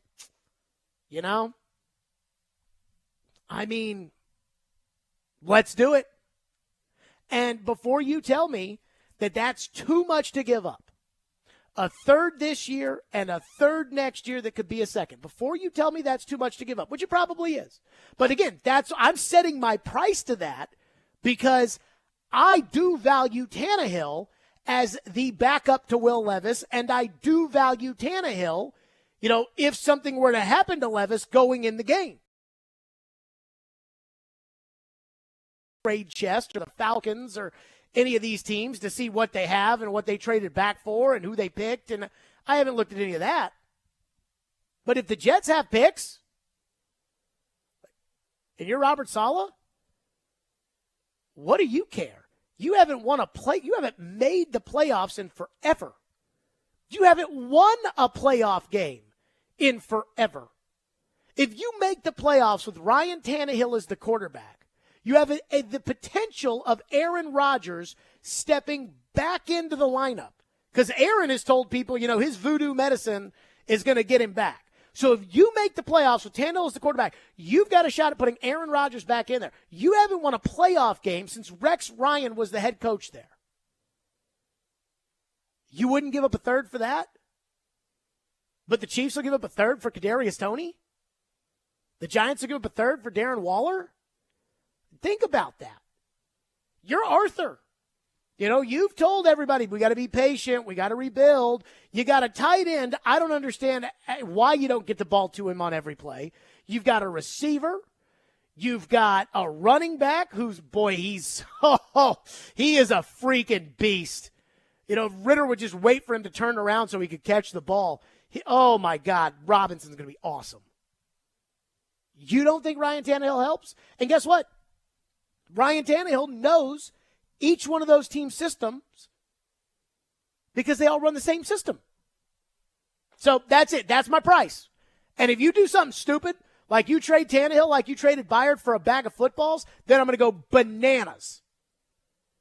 But I would be having discussions with teams about, those three specifically. Are you interested in Tannehill? Here's the price. If you're not interested, that's fine. I'll go on with him as the backup, and good luck to you the rest of the season. You want to give me a third and a third next year that's conditional to a second? Then you can have him. 615-737-1025. We'll get to your thoughts on that. Plus, reports out over the weekend. Did you see this Adam Schefter report, Ian, where Adam Schefter says the Titans have told Derrick Henry they're not going to trade him, but then it said in the second paragraph that doesn't mean that they won't trade him? If they find the right offer. Unbelievable. 615-737-1025. I hope after yesterday you all understand something I've been preaching for a little bit. We'll get to that next and your phones. Stillman and Company on a Titans Monday, 615-737-1025. Tomorrow is your chance to participate in Preds Pick to Click. If you correctly guess a Preds player that scores a goal in the Preds game tomorrow night, you win a pair of tickets to an upcoming Preds home game. Participate with Robbie and Rexro tomorrow at 8:45. Pick to Click is brought to you by TJ Anderson Homes of Benchmark Realty. List your home with TJ to get your home seen, heard, and sold. When you want all the... Going in and the score. Blast the score. Now he risks one, they score. And don't forget the... Oh, what a stop. Sliding across to make the save. Backhander, nice stop. When all you want is... Smashville. We have you covered. Hear every Predators game. Right here. We are your home for Smashville. 102.5 and 106.3 The Game and the Game Nashville app. There are ordinary hotels, and there's the Four Seasons. There are ordinary cars, and there's the Rolls-Royce. There are ordinary handbags, and there's Gucci. There are ordinary engagement rings, and there's Genesis. A Genesis diamond ring is unlike any other. Artistic, innovative design, handcrafted precision, exceptional detail and quality. This is why people who work at other jewelers come to Genesis for their rings. A Genesis ring is considered the gold standard in bridal, with no compromises, no cut corners, nothing short of perfection. We have the look, the style every woman dreams about. At Genesis, you'll find dozens of exclusive world-class bridal designers who are revered for their attention to detail, exceptional vision, and superior craftsmanship. A Genesis ring rises to the occasion, reflecting her style, her unique personality, her confidence, her individuality. In a world filled with ordinary, for this moment, choose extraordinary. Choose Genesis. Genesis Diamonds, Green Hills, and Cool Springs. Vanderbilt Commodore fans, 102.5 and 106.3 The Game, along with 94.9 The Fan, is your new home for broadcast of games and the Commodore Hour on Monday evenings. Catch all the action for football, men's and women's basketball, and baseball all season long. Go Doors! time to celebrate this fall and unleash the beast. Monster Brewing proudly presents to you Beast Unleashed. 0 caffeine, 0 sugar, all the adult beverage fun. The Beast is unleashed with great taste, bold familiar flavors, and 6% alcohol. Go wild with Mean Green, White Haze, Peach Perfect, and Scary Berries. Don't fear the Beast. Enjoy Beast Unleashed at your next tailgate or football party. Drink responsibly. Must be 21 and over. And Doug. With Liberty Mutual, you can customize and save hundreds on your car insurance. But what to buy with those savings?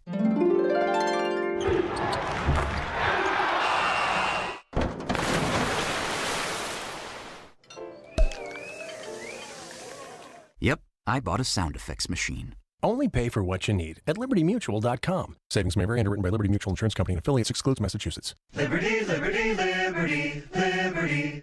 We try to stay cool by being on social media. I'm with it. I'm hip. Follow us on Twitter at 1025thegame and on Instagram at 1025thegame Nashville. Hey! Oh yeah, and like us on Facebook too. You're listening to Stillman and Company on 1025 and 1063 The Game and the Game Nashville app. Second down, back to Will Levis. Caught by Hopkins on the run, and he spins into the end zone. Second connection, Levis to D-Hop. Jay, that was DeAndre Hopkins at his best. Yes. Running a short crossing route. That ball's actually behind him. He reaches back. There's no bobble, no wiggle. When he comes through at full speed, catching that ball, because that's a heater. He just picks it up, and then he puts it in those extra large hands, and it looks like a little pea in those hands. Yeah, that was just special. You could see what makes DeAndre Hopkins so good on that play. Down Will Levis, and then James Lofton, Hall of Fame receivers, like, look at how good DeAndre Hopkins, how easy he made that. That was such a difficult catch to make. And so kind of the line that's been going around is the Titans aren't probably going to trade Derrick Henry, and they're probably not going to trade DeAndre Hopkins, but they would for the right price. Which, again, goes back to, I guess they just had no value for Kevin Byard, which we'll get into in a second. But, again, when it comes to Hopkins and Henry, I said last week, hey, if you trade those guys, you're stupid. Because the best thing that you can do for the young quarterback is have Derrick Henry running the football and DeAndre Hopkins as an option catching the football. DeAndre Hopkins is signed through next season. So even if Will Levis, if Vrabel decides to go back to Tannehill, which I think would be borderline coaching malpractice, if Vrabel were to decide to go back to Tannehill and then turn it over to Levis next year, if they were to do that, you would still have Hopkins with Levis next season. I mean, I know they picked Burks, and I know they have high hopes for Chig. Those two guys cannot catch the ball. So if you want your young quarterback to develop, and then you trade away the only guy on the team who's any good at catching the football so that you can get an extra fourth-round pick, well, that's not going to do the young quarterback any good. So I hope yesterday kind of opened everybody's eyes to, you know what? If we're going to have the young quarterback, we need to have the players around him to help him succeed. And DeAndre is an example of that. He had 3 touchdowns yesterday. The first one, DeAndre totally interfered with the defensive back. It was right in front of me. I was shocked they didn't throw the flag. And I was like, well, you know, the Titans could use a break. The second one was a ball behind him. And DeAndre made the catch. The third one was just bad defense by Atlanta. And a just bomb. But you think that he's going to be able to go out there as a young quarterback in the NFL? He's playing the Pittsburgh Steelers on Thursday night on the road against T.J. Watt. You think he's going to be able to go out there against the Steelers and win the game throwing the ball to Chris Moore? Oh, my goodness. So, no, do not trade Henry. Do not trade Hopkins. And, I mean, again, I guess anybody's technically tradable, but it's got to be the knock your socks off. I can't believe that you wouldn't do that kind of trade. It's got to be like the kind of trade that got DeAndre Hopkins traded to Arizona, where they're like, that's what you want in exchange? Okay, fine. Here, go. Yes, fine. Hey, give me a first-round pick for DeAndre? All right, fine.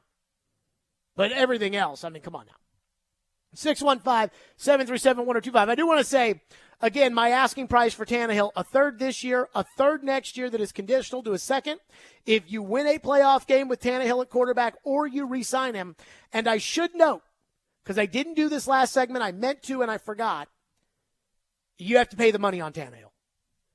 And I know they're not going to want to do that. Like, I know that if they go to Amy and they're like, hey, it's a third this year and a third next year that could be a 2, but we have to eat the $27 million or whatever's left of it. I'm going to guess, what would that be, like $14 million, $15 million left? We have to eat the $15 million. Nobody is giving you the 2 picks and taking on the money, so we'll eat the money. You have to do it. And you already have it budgeted for this year. It's already guaranteed to Tannehill for this year. Like, you can't cut Tannehill and not have to pay it. So you might as well just bite the bullet and suck it up and get the better picks in return. But then again, that's something that's above my pay grade as far as would she be willing to do that. She should be willing to do it, especially with us paying $1.2 billion for you to get a stadium. She should be willing to do it, but I don't know if she would be.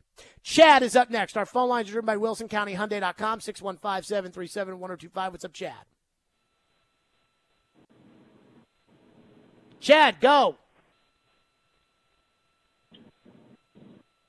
I mean, you people got to learn how to use the phone. I don't understand how this works. One texter says, Levis is the guy. Willis is the backup. Levis does not need Tannehill to develop. I told everyone what he was the day of the draft, and he proved me right and some. If a player offered gives you a better chance of winning right now, then Tannehill is gone. The only thing that Tannehill can teach Levis is the playoffs. We don't need him throwing 3 picks. It's not just one game. You can't create the dog in him. It's real with Will Levis. You can't just throw him getting hit 11 times and have great poise. There's no looking back. Build the team, put it onto Levis's back, and enjoy the ride. My boy, since I toured for him at UK, I don't even know. This guy can't even text. I mean, I'm having to edit this on the fly. But I do think that Tannehill is important to Levis's development. It can't hurt. It can't hurt to have Tannehill in the foxhole with him. And I do expect Tannehill to be a pro's pro, that if Tannehill gets healthy, first of all, Tannehill probably knows. Like, as I said, in the NFL, once Big Ben got in there and started winning for the Steelers, Tommy Maddox wasn't getting the job back. Once Justin Herbert went toe-to-toe with Mahomes and Brady, Tyrod Taylor was not getting the job back. And I think Tyrod Taylor probably knew it, probably didn't like it. In fact, Anthony Lynn said the day that it happened he didn't like it. But that's the job. Like, that's the job. And so I expect Tannehill to be a pro, just like Matt Moore was a pro when Tannehill was told that he was getting the starting job as a rookie in Miami. And I would expect him to help Will Levis out. But more importantly, I want Tannehill there because if Levis gets hurt, I don't want Malik going back in a game. Chad, have you learned how to use the phone yet? Thank you for calling. Go ahead, Chad. Yeah, I'm working on it. Deep catalog Viking fan here. The Vikings have an interesting situation because they quietly have probably one of the best offensive lines in the NFL. Their weaponry on offense is ridiculous when they get Justin Jefferson back. They're completely loaded, so they have to try to make some kind of move. The point is, they have a guy named Ezra Cleveland who is basically a high second-round pick that is kind of the odd man out there right now. He could be a potential trade chip along with a pick. Does that do anything for you, A? And B, what does Tannehill's contract look like for a team like Minnesota if they were to take him on? Yeah, you got to eat the money. Thank you for the call. Titans got to eat the money. And so I don't think they're going to do that. But as far as Ezra Cleveland's concerned, no, I'm not interested. Give me the picks. I want the picks. I told you, I want a third this year, and I want a third next year that is conditional to a second. If I don't get that, then Daniel's backup quarterback. But, yeah, you got to eat the money. Adam Schefter just put this out there, and it's not exactly breaking news, But he said any long shot chance of a potential Derrick Henry deal diminished at 4 o'clock Eastern today, so 28 minutes ago, when the deadline passed for him to restructure his contract ahead of the trade deadline. Henry has $5.5 million left on his deal. I don't think it's going to happen, a source said. Well, that would apply to Tannehill and him being traded as well. 615-737-1025 is our phone number. We'll get to your phones on this. Plus, speaking of trades, I wondered why the Titans didn't wait until the Falcons game before trading Kevin Byard. And now I think I have my answer. We'll get to that coming up next here on the program. One of my answers is what's my go-to coffee shop now that it is starting to get cold outside. And boy, did it get cold, overnight like you've never seen. Goodness, I was wearing short sleeves yesterday. And that is White Bison. That is your local coffee shop with foods featuring fresh-made premium breakfast, lunch, dinner, and snack options. Pumpkin season is back. Celebrate the season by grabbing a pumpkin spice frappe, pumpkin sweet foam cold brew, or a classic pumpkin spice latte. When you're looking to complement your day with an iced or blended coffee near you, White Bison is the place to go. White Bison has hot drinks, iced and blended teas, smoothies, you name it, frappes, they got it. Finely crafted for you every day. And if you need something a little different, switch it up with a thoughtfully considered selection of refreshing teas or smoothies, which are perfect for any weather. Order ahead and get the rewards. So download their app, order ahead, earn rewards, and get one free coffee every time you buy 7. That's White Bison. You know I love Twice Daily? That's their coffee shop. That's your local coffee shop, White Bison. All the big plays. Touchdown, Tennessee! All the big stories. I fully expected DeAndre Hopkins wanting a 1-year deal. All in one place. We are Nashville's best sports talk. 102.5 and 106.3. Touchdown, Tennessee! You're going to make a trade like this. Does he want to retire a Tennessee Titan? The door's on the board. Such superstar players. The Game and the Game Nashville app. Get Black Friday deals earlier than ever at Electronic Express. Get the gifts you want and save up to 40% throughout the entire store. Beat the crowds and save on hundreds of 4K TVs, appliances, computers, and more. Plus, get up to 36 months free financing on items like an LG 86-inch 4K TV, now only $9.99. Or a Samsung laundry pair, only $5.99 each. Black Friday deals are here at Electronic Express. We make it happen. At Mercedes-Benz of Music City, a healthy and productive culture takes a day-to-day discipline. Here's Sam Cavett, General Manager, with a few thoughts. Mercedes-Benz has its standard, and we have Dream Motor Group standards. They're definitely on the same level, but I feel like we challenge ourselves at least as much as Mercedes-Benz challenges us. It's a genuine motivation to take care of customers, and we see it in the customer reviews. Live the dream at Mercedes-Benz of Music City, mbofmc.com. Do reward. Just desserts. Special day. Payoff. Just because. Whatever your reasons, it's time to visit the spa. Mocara Spa at the Omni Nashville Hotel. Now offering outdoor yoga 9 a.m. every Saturday through September 2nd on the spa terrace. Book any treatment and get complimentary valet parking and access to the rooftop pool with incredible views of the Music City skyline. Mocara Spa at the Omni Nashville Hotel. Inner Zen. Outer beauty. Actor Portrayal, based on a real patient experience. I'm Mike. I'm a husband, proud father of 2, work my butt off 6 days a week, some nights too. When my family or my company needs me to make it happen, I make it happen. But a few months ago, I started having trouble making it happen, in the bedroom. I tried some pills online, but they didn't work. Honestly, I thought about throwing in the towel on my sex life, but I'm not that old. I still want to enjoy intimacy with my wife. Like that poet said, I don't want to just go gently into that good night. So I went to the Tennessee Men's Clinic in Franklin. Got some lab work done, was prescribed some meds, and wow, it made it happen. I can't say enough about them. Their providers took care of me, followed up, and made sure I had a treatment plan that actually works. It's awesome. If I were you, and you're like me, I'd give them a call today, 615-208-9090, or go to TennesseeMen'sClinic.com. If you're like most guys, they'll make it happen for you too. Visit our website to learn more, including side effects, treatments extra. Results vary. Our daughter Jessie loves playing detective. A clue.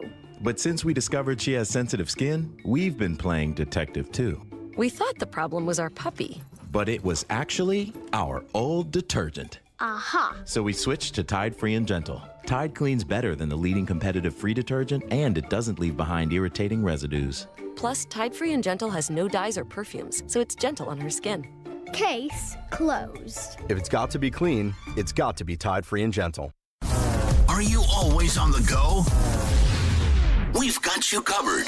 Download the Game Nashville app from your app store and listen to us wherever you are. Robbie Stanley, Joe Rexroad. It's Chase McCabe. Caroline, Willie, D-Mace. Stillman Company. We are Nashville's best sports talk. Good station. I listen to it all the time. 102.5 and 106.3 The Game and the Game Nashville app.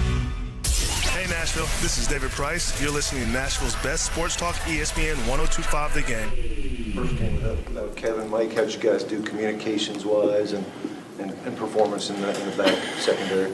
I have to, performance-wise is, when we bat them down or we cover them, it's good. And, sometimes in zone coverage, whether that's linebackers or guys being where they're supposed to be, they tried us on a couple double moves. I thought we were good. I give credit to Terrell. Terrell Edmonds showed up here on a short week and, played. And there's a lot of things that we try to do, and that'll have to be better. That communication and it'll have to be better and going fast and seeing where guys are. And, if they're in this, we want to play this. And so it was good at times, and then it can be better. There you go. That was Vrabel. And, how was it without Kevin Byard? Let me say this. The Titans absolutely missed Kevin Byard. And I thought there was no greater example of that than the Taylor Heineke pass to Hodge yesterday, in which they gained 52 yards.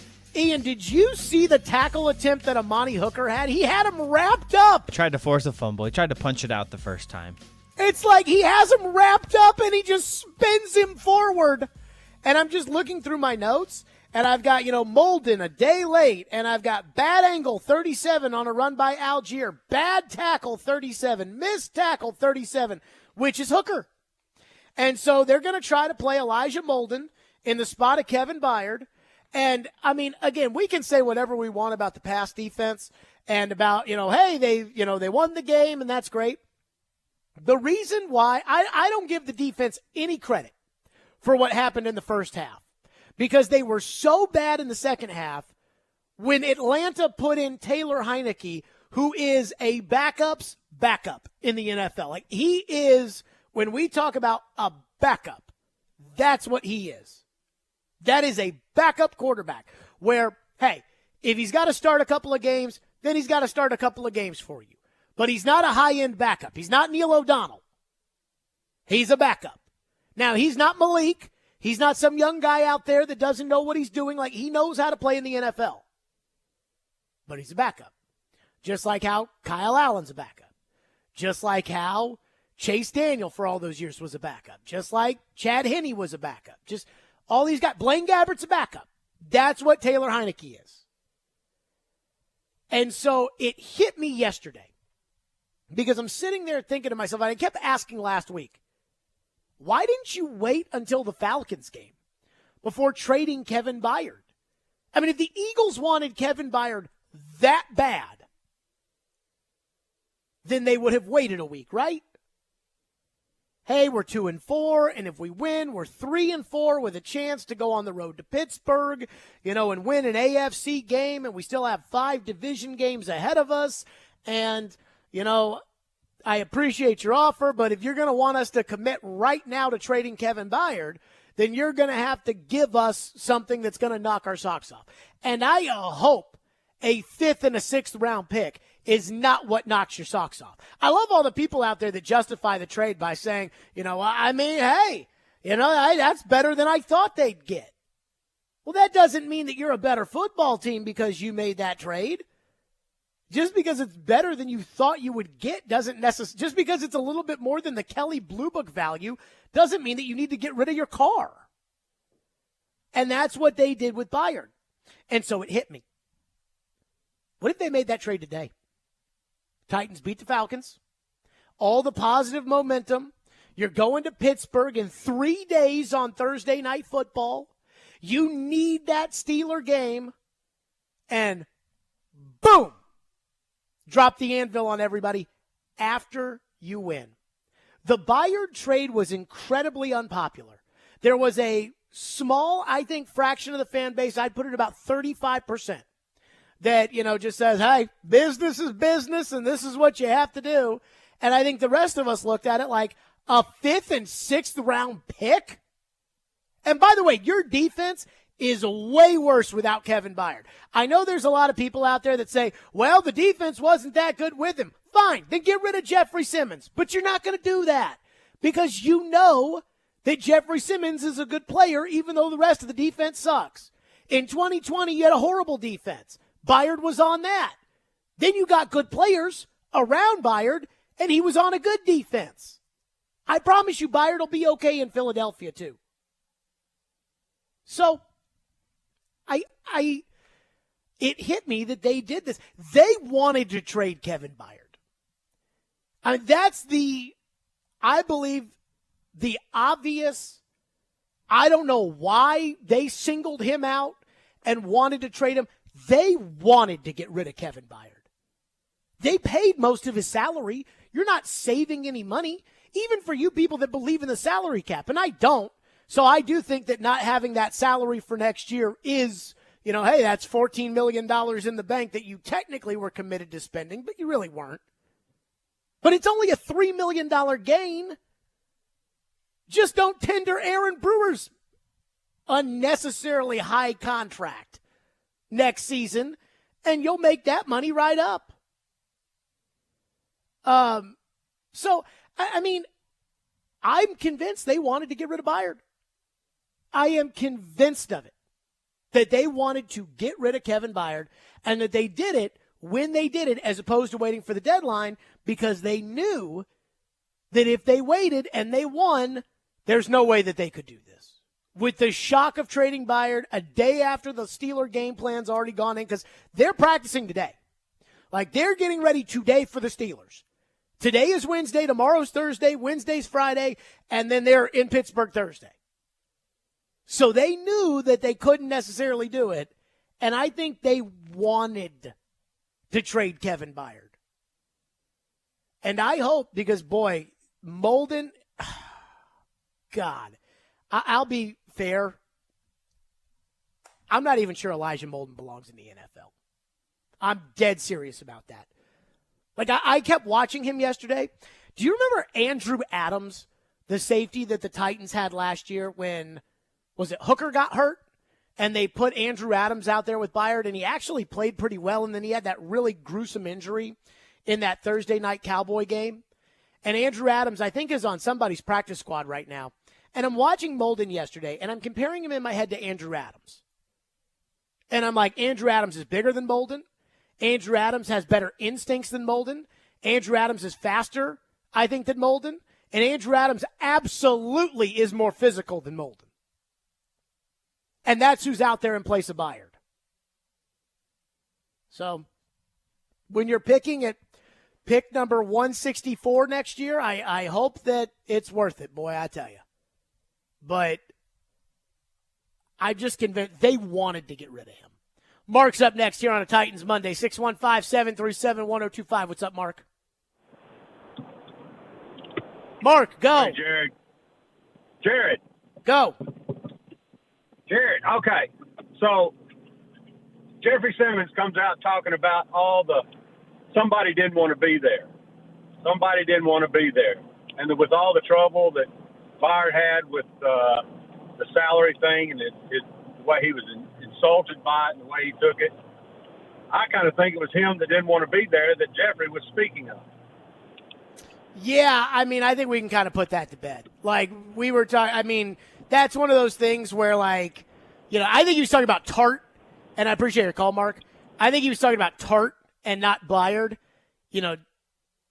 That I've covered Kevin Byard for a long time now. And there is not a bad word to be said about Kevin Byard, the professional. And I think that the way Kevin Byard has handled himself since this trade, a trade that Terry McCormick reported he didn't want, I think it's pretty obvious that tells you what kind of pro Kevin Byard is. So I think it's almost, because you're not the only person to have thought that, but I think it is almost disrespectful to the player that Byard was for his entire tenure here to question Byard's motivation of being a Titan. He did everything right. And I guarantee you Simmons wasn't talking about him. 615-737-1025 is our phone number. We'll get back to your phone, 615-737-1025. Plus, the real story of the game yesterday, and I haven't heard a lot of Titan fans push back on this, but the real story is the only part that makes this win maybe less enjoyable. I'll explain. We'll get to that next here on Stillman & Company. Again, our phone number is 615-737-1025. And today is, of course, a Titans Monday. Hey, be sure to join us this Thursday from 9 a.m. to 11 a.m. at the grand opening of Fast Pace Healthcare at 3556 Murfreesboro Pike in Antioch. Stop by and enter for your chance to win tickets to an upcoming Preds game as well as other prizes. And, speaking of grand openings, this Wednesday and Friday, Robbie and Rex Road and the Chase and Big Joe shows will be live from the grand opening of 2 new Dunkin' locations in Old Hickory. This Wednesday's Dunkin' location will be at 511 Hadley Village Boulevard, and Fridays will be at 14835 Lebanon Road. 1025 The Game will be on site from 6 to 11 and have your chance to win tickets to an upcoming concert. Plus, there will be tons of giveaways. Vanderbilt football lives here. This Saturday, it's Reunion Weekend as Vanderbilt football takes on Auburn at First Bank Stadium. Kickoff at 3, pregame coverage at 1:30. Your home for the Commodores is 94.9 The Fan and the Fan app. Hey, you. Yes, you. Can you taste it? That's good. Twice Daily has your cravings, made to order. Double the meat, please. Extra cheese. Make it a bacon cheeseburger. Crispy bacon. Wait, breakfast all day? Avocado, please. Jalapenos? Sí. Make it spicy. Pizza, please. Perfecto. Yummy. Twice Daily has your cravings, made to order. What are you craving? Download the app for regular freebies. 20 years ago, when Genesis Diamonds came to Nashville, this was one of the most expensive cities in America for diamond jewelry.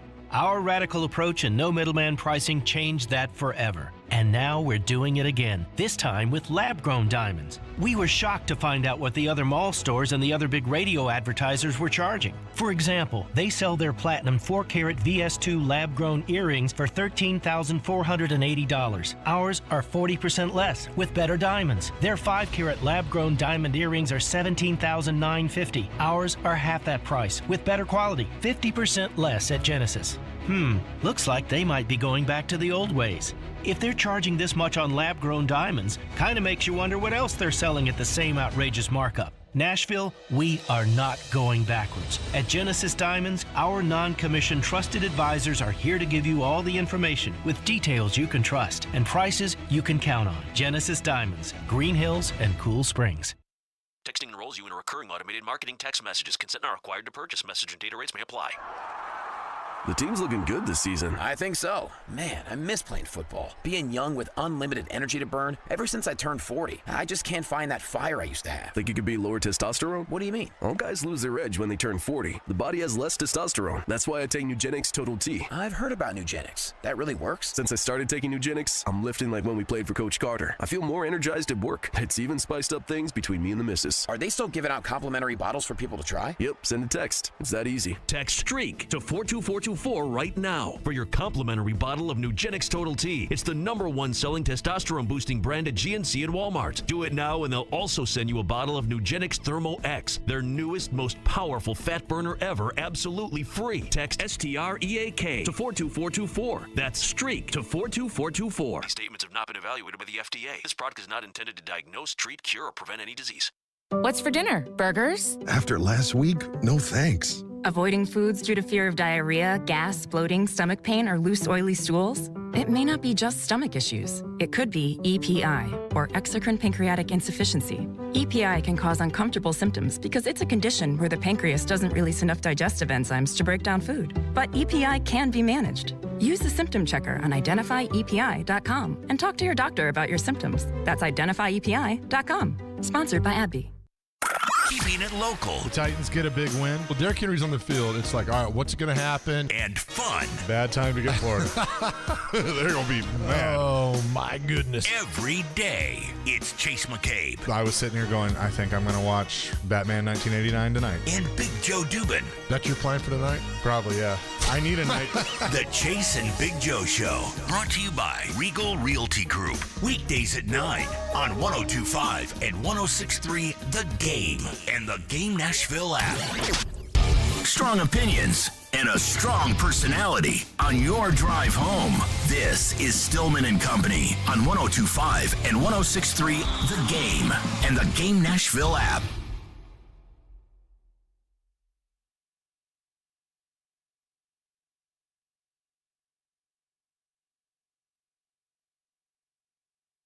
Yeah, obviously we, with Dez, needed to get checked out, and then so that's why Taylor's here, and so Taylor got in there and got going, and obviously as the game went on, felt that was the best thing right then, just the way that it gone, and we're always going to be cautious, and I'll be conservative.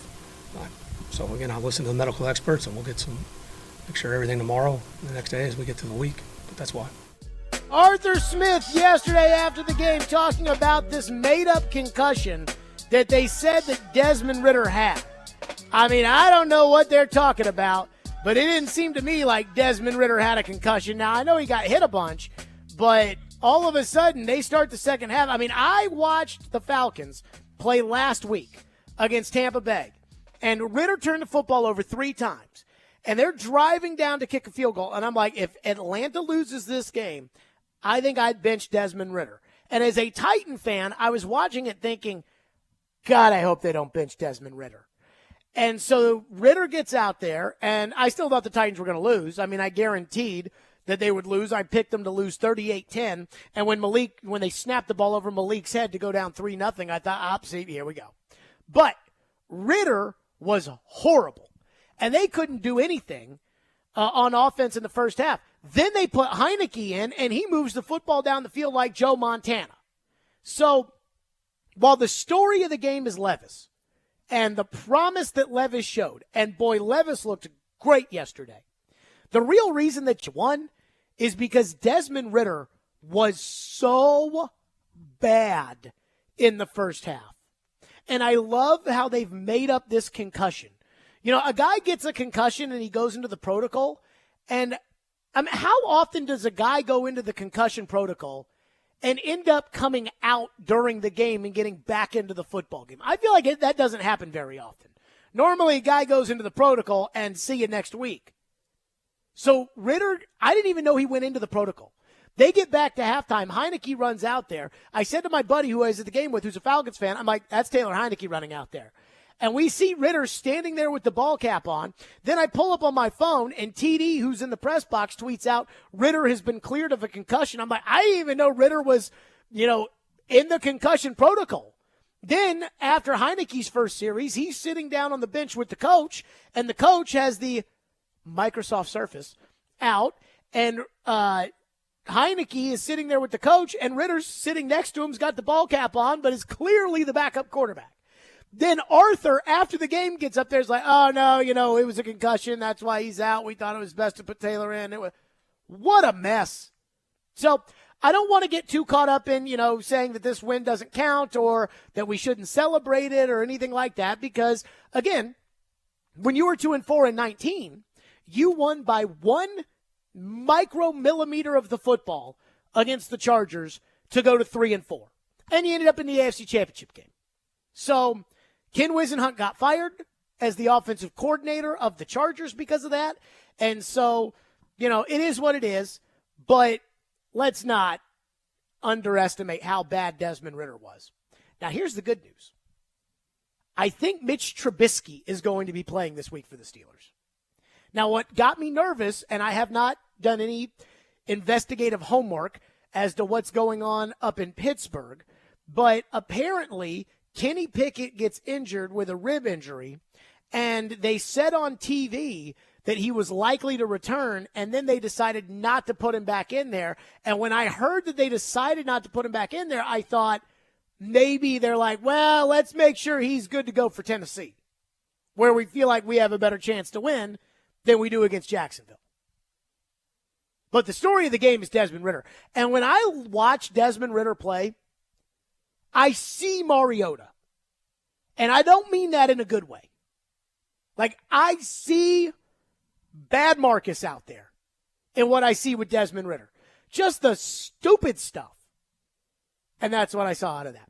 615-737-1025 on a Titans Monday is our phone number if you want to weigh in. Travis has been waiting patiently and is up next. What's up, Travis? Hey, what's up, man? How you doing? Good, go ahead. I called in this morning. I just wanted to get your take on it. So I think that obviously we all saw Will Levis. He proved that he has the raw skills and the poise to play this game. My question for you is, do you think that we have the right personnel in the organization to develop him into the franchise quarterback? Because I think now it's on the organization that determines his success or failure. So do you think that we have the right pieces in place for him to get to that next level? So I will tell you what I told everybody during the draft. Thank you for your call, Travis. I will tell everybody what I told everybody during the draft, because there were a lot of you when we were talking about Stroud and Richardson and Levis and Hooker, and that would text in or call in and say, well, Jared, do you think that the Titans coaching staff can coach up a young quarterback? And I'm like, if you own the football team and you do not think that your coaches cannot develop a quarterback, you need to fire the coach. And I don't care if your head coach is Vince Lombardi, but if you think he can't develop a quarterback, then you need to fire him. Because there's only about 4 or 5 teams that don't need to develop a quarterback because they've got a quarterback, and one of those teams no longer exists because Tom Brady retired. So, I don't know how much of Mahomes' success is because of Andy, because we've never seen Mahomes without Andy. But I think that if Andy were to retire and Matt Nagy were to be the head coach, I think Kansas City could be fine. But outside of that, Brian Daboll has left the Buffalo Bills and gone to the Giants. And in the last 2 years, Josh Allen is not the same player. This is why I've done a 180. I used to think that the offensive guru coach was not a big deal. That, your McVays and your Shanahans and, whatever. That's, I hate the idea of the head coach farming out half of the football to some other guy saying, all right, Jim Schwartz, you run the offense. You run the defense. And I'll run the offense. I hate that. I want the head coach to run both sides of the ball. But now that I've seen what happens, if you've got that kind of coach, if you've got the overseer coach, if he loses a good offensive coach, you're in trouble. Because now you have to go find the next one. And you can't bat 1,000 finding great offensive coordinators. So you asked me a question that I don't know the answer to. Do I think the Titans, with the offensive coaching staff in place, with Tim Kelly as the coordinator and Charles London as the quarterback's coach and Pat O'Hara as the passing game coordinator, or passing game specialist, I should say, I don't know if they have a staff in place in order to develop the young quarterback. But if you think they don't, then they need to fire the coach. And to me, that is binary. And I said that before they picked Will Levis, and I believe that now. That if you don't think that you can develop the quarterback, then you have no business being the head coach in the NFL. And that's for every team. Because it's like I talk about doing sports talk radio on Wednesday as compared to Monday, or doing sports radio in July as compared to October. And what I mean by that is it's easy today to do a radio show. It's easy. The Titans just played a football game. Their best player might be on the trade block. They booed Malik Willis yesterday. It's easy. This stuff writes itself. But it's not always that way. And that's why, not everybody can do this job. Well, when it comes to coaching in the NFL, if you can't develop a quarterback, but boy, I tell you, you give me a great quarterback and a good team and I'll be a great coach for you. Anybody can do that. Jeff Fisher can do that. Anybody can do that. I could do that. Ed Orgeron won a national championship because he had Joe Burrow quarterback. So, a long story short, I mean, if you don't have the offensive staff in place, then you need to fire them. 615-737-1025 is our phone number on the program today. 615-737-1025.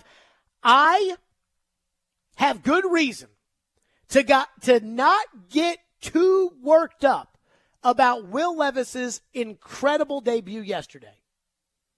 And I'll share that with you next. Stillman and Company on a Titans Monday. It's 102.5, 106 The Game. He knows Nashville sports. And you've got Mike Vrabel in what feels like sort of a back-against-the-wall game. They're at their best. And he's not scared to tell it like it is. They need to go on the road and win a game. He is Outkick's Chad Withrow. 16 five-star players and 52 four-star players. Withrow joins Stillman and Company every Friday at 5. Brought to you by BetUS Sportsbook and Casino. They still have all of the talent. On 102.5 and 106.3 The Game and the Game Nashville app. ElectronicExpress.com. We make it happen. Hi, this is Brad Hopkins, two-time Pro Bowler and former tackle of the Tennessee Titans. When I played, I worked hard to train my body, eat right, and practice to make sure I was prepared for game day. That's what vaccines and boosters do for your immune system, to keep you healthy, and why I chose to get vaccinated and boosted. Preparation keeps you game ready and reduces risk. Talk to your doctor. Make sure you're up to date on all your shots and get the information you need to make an informed choice. Gear up, Tennessee. Find a shot near you by visiting vaccines.gov today. Need cash for the holidays or want to be credit card debt free for the new year? Call Loan Pronto today. Their Express Equity line of credit can get you $20,000, $50,000, $100,000 in as little as 5 days. Willie Donick here. Listen up. You've got a ton of equity in your home, and Loan Pronto can help turn that equity into cash to put it to use. You can access up to 95% of your home's value. Use the money to pay off all your credit cards or pay off personal loans. Start the home improvement project you've been looking for. You can get the money you need now and still keep your primary mortgage intact, so your 3% rate is protected. Call right now, 615-499-5780. Get the holiday cash you need or pay off all those credit cards. 615-499-5780 or go online at loanpronto.com. Equal housing lender, NMLS 166-1781, subject to lender approval. When it comes to shopping for home and auto insurance, the companies that usually come to mind can only offer one coverage option. So, if you want to compare prices, you're forced to visit multiple websites just to get one quote at a time, but not with Zander Insurance. Zander is a broker that works for you, shopping dozens of top-rated companies to find you the best rates this year and every year so your price stays competitive, keeping your life simple and hassle-free. Compare rates all in one place at Zander.com, or for a more personal touch, call 800-356-1780. Now, your Game Center update. Brought to you by Gary Force Acura, proud sponsor of your Nashville Predators. The Tennessee Titans got the win over the Atlanta Falcons yesterday by a final score of 28-23, thanks to 4 touchdown passes from rookie quarterback Will Levis. The Titans have a quick turnaround this week as they will travel to take on Pittsburgh in the Thursday night game. Head coach Mike Vrabel was asked today if Ryan Tannehill is still the starting quarterback if he's healthy. Until Ryan's healthy, I don't think that, I'm ready to, make a determination. I think that's something that could be a possibility. But again, we're talking about hypotheticals, and we'll get Ryan healthy and see where things are at then. In other NFL news, Vikings quarterback Kirk Cousins will miss the rest of the season after suffering an Achilles injury, and the New York Giants are trading defensive lineman Leonard Williams to the Seattle Seahawks. The World Series continues tonight with Game 3 between the Arizona Diamondbacks and Texas Rangers. Coverage begins at 7 o'clock right here on the Game. Prior to that, don't miss the latest edition of the Commodore Hour starting at 6 on your home of Vandy, 102.5, 106.3 The Game. And Rick Stockstill Live talking Middle Tennessee Blue Raiders begins at 6 o'clock on 94.9 The Fan. And Nashville SC gets the postseason underway tonight when they begin their best-of-3 series versus Orlando City. From the Game Nashville studios, this is Ian Safar. Live from the Hiller Plumbing, Heating, Cooling, and Electrical Studios. WPRT-FM Pegram, WPUC HD2 Laverne. Ross Chastain will be first to finish in the Ally 500 at Nashville Super Speedway. Nashville's exclusive home for NASCAR. 102.5 and 106.3. Checkered flag is in the air. Man, this is a win in the cup race. The Game. A Cromwell media station. where you have a voice. He had a competent coaching staff. You just play terrible and you keep playing. And we have strong opinions. What a whiny freaking crybaby response.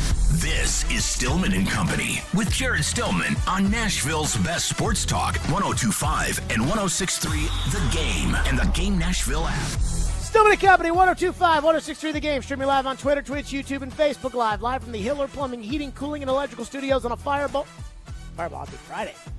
What was wrong with me? On a Titans Monday. Something's wrong. Maybe it must have been the performance from Will Levis yesterday that was unbelievable. Now, they start the game off, and Levis looks a little comfortable, and I'm okay with it. Then they run the tush push, which I like. Somebody else needs to be able to run the tush push effectively, and if you want to be the team that does it, good for you.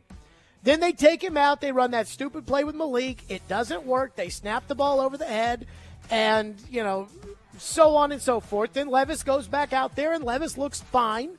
He looks like an NFL quarterback. Then he throws the one deep ball to DeAndre, which DeAndre clearly interfered with the defensive back. Okay, it happens. Touchdown. But by the end of the game, Will Levis was that dude, making that throw off the back foot for Nick Westbrook-Akine with guys in his face while he's getting hit, and he puts the ball in a spot where only NWI could get it, and it was a Dan Marino throw. It was beautiful. And I told you guys when the Titans drafted Will Levis that best case scenario, this kid could be Justin Herbert. Best case scenario, this kid could be Dan Marino. Remember Dan Marino? He was a top draft prospect his last year at Pittsburgh, and he didn't have a great senior season. And people had questions about him off the field, and all these teams convinced themselves that either they didn't need a quarterback or that they didn't need Marino. And so the Miami Dolphins took him at the end of the first round of the 1983 draft. And then he became Dan Marino. Drew Brees was the first pick of the second round in 2001. He's headed to the Hall of Fame. The second round, you can find good quarterbacks in. Boomer Esiason was a second-round pick. It's not the same as Elway or Burrow or Manning or Luck. But you can find good quarterbacks in the second round. Which takes me back to Will Levis's performance. I have said plenty of times, as much as you guys decided from what you saw in college or what you didn't like or whatever it may be, you guys decided that Will Levis was not going to be a good quarterback in the NFL. You did not think that Will Levis could play in the NFL. You thought he'd be a bust, whatever it may be. I kept saying, I hope the Titans have the honor of paying Will Levis $300 million. When Justin Herbert signed his extension, $52.5 million, I said, I hope you can pay Levis that kind of money. Because I hope he becomes that kind of quarterback. Well, yesterday was a good start. But I am cautioning myself from getting too worked up about it, getting too excited about it, getting too over the top about it. And the reason why I am cautioning myself from getting too excited about it is because, well, I lived this 8 years ago in 2015 when Marcus Mariota, in his first career start against the Buccaneers, went 13 for 15 for 209, 4 touchdowns, and had a quarterback rating of 158.3. Mariota was the guy that was brought in to save this rudderless franchise. He was the Heisman Trophy winner. He had taken Oregon to the national championship game. He had gone through training camp without throwing an interception.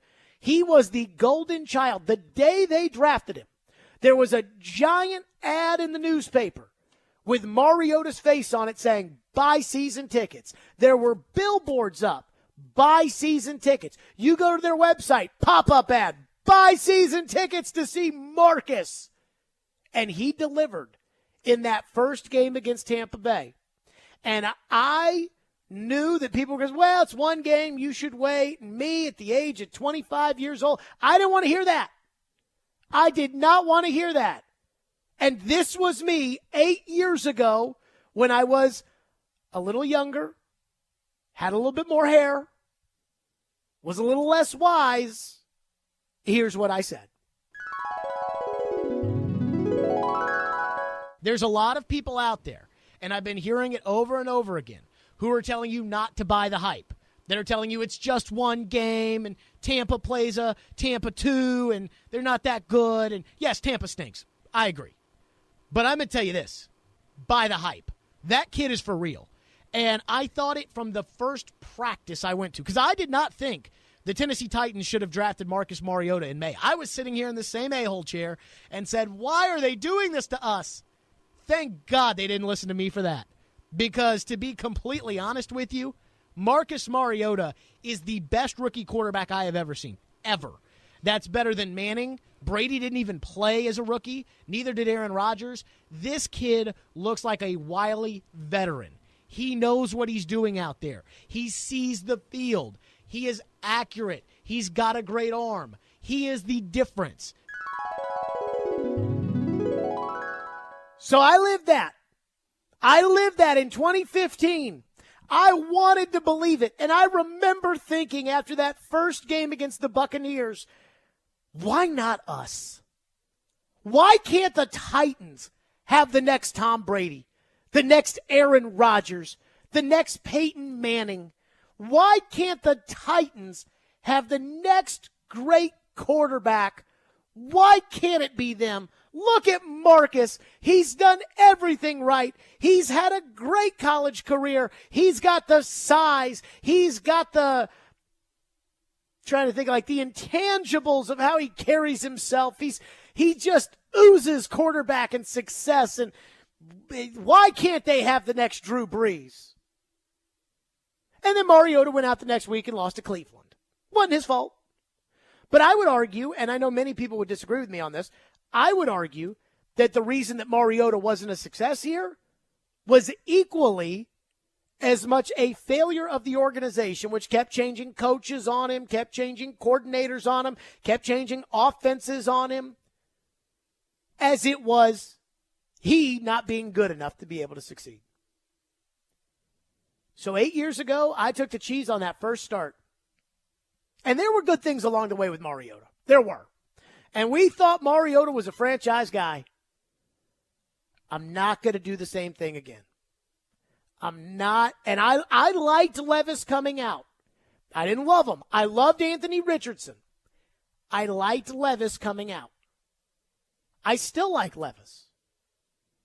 But I'm not going to get too excited. All the things that I told you in the beginning of that cut, there'll be people that say don't buy the hype, or it's only one game, or it's a... Well, maybe I'm just a little bit wiser than I used to be. But I can't jump to conclusions because I live that life. Let's see what it looks like Thursday night against the Steelers that are going to have the film, and you know the Steelers have a smart enough coaching staff to be able to look at that film and put a game plan together. You know that T.J. Watt is going to make Nicholas Petit-Ferrer, Chris Hubbard, or even Andre Dillard's life miserable. Let's see how Levis does then.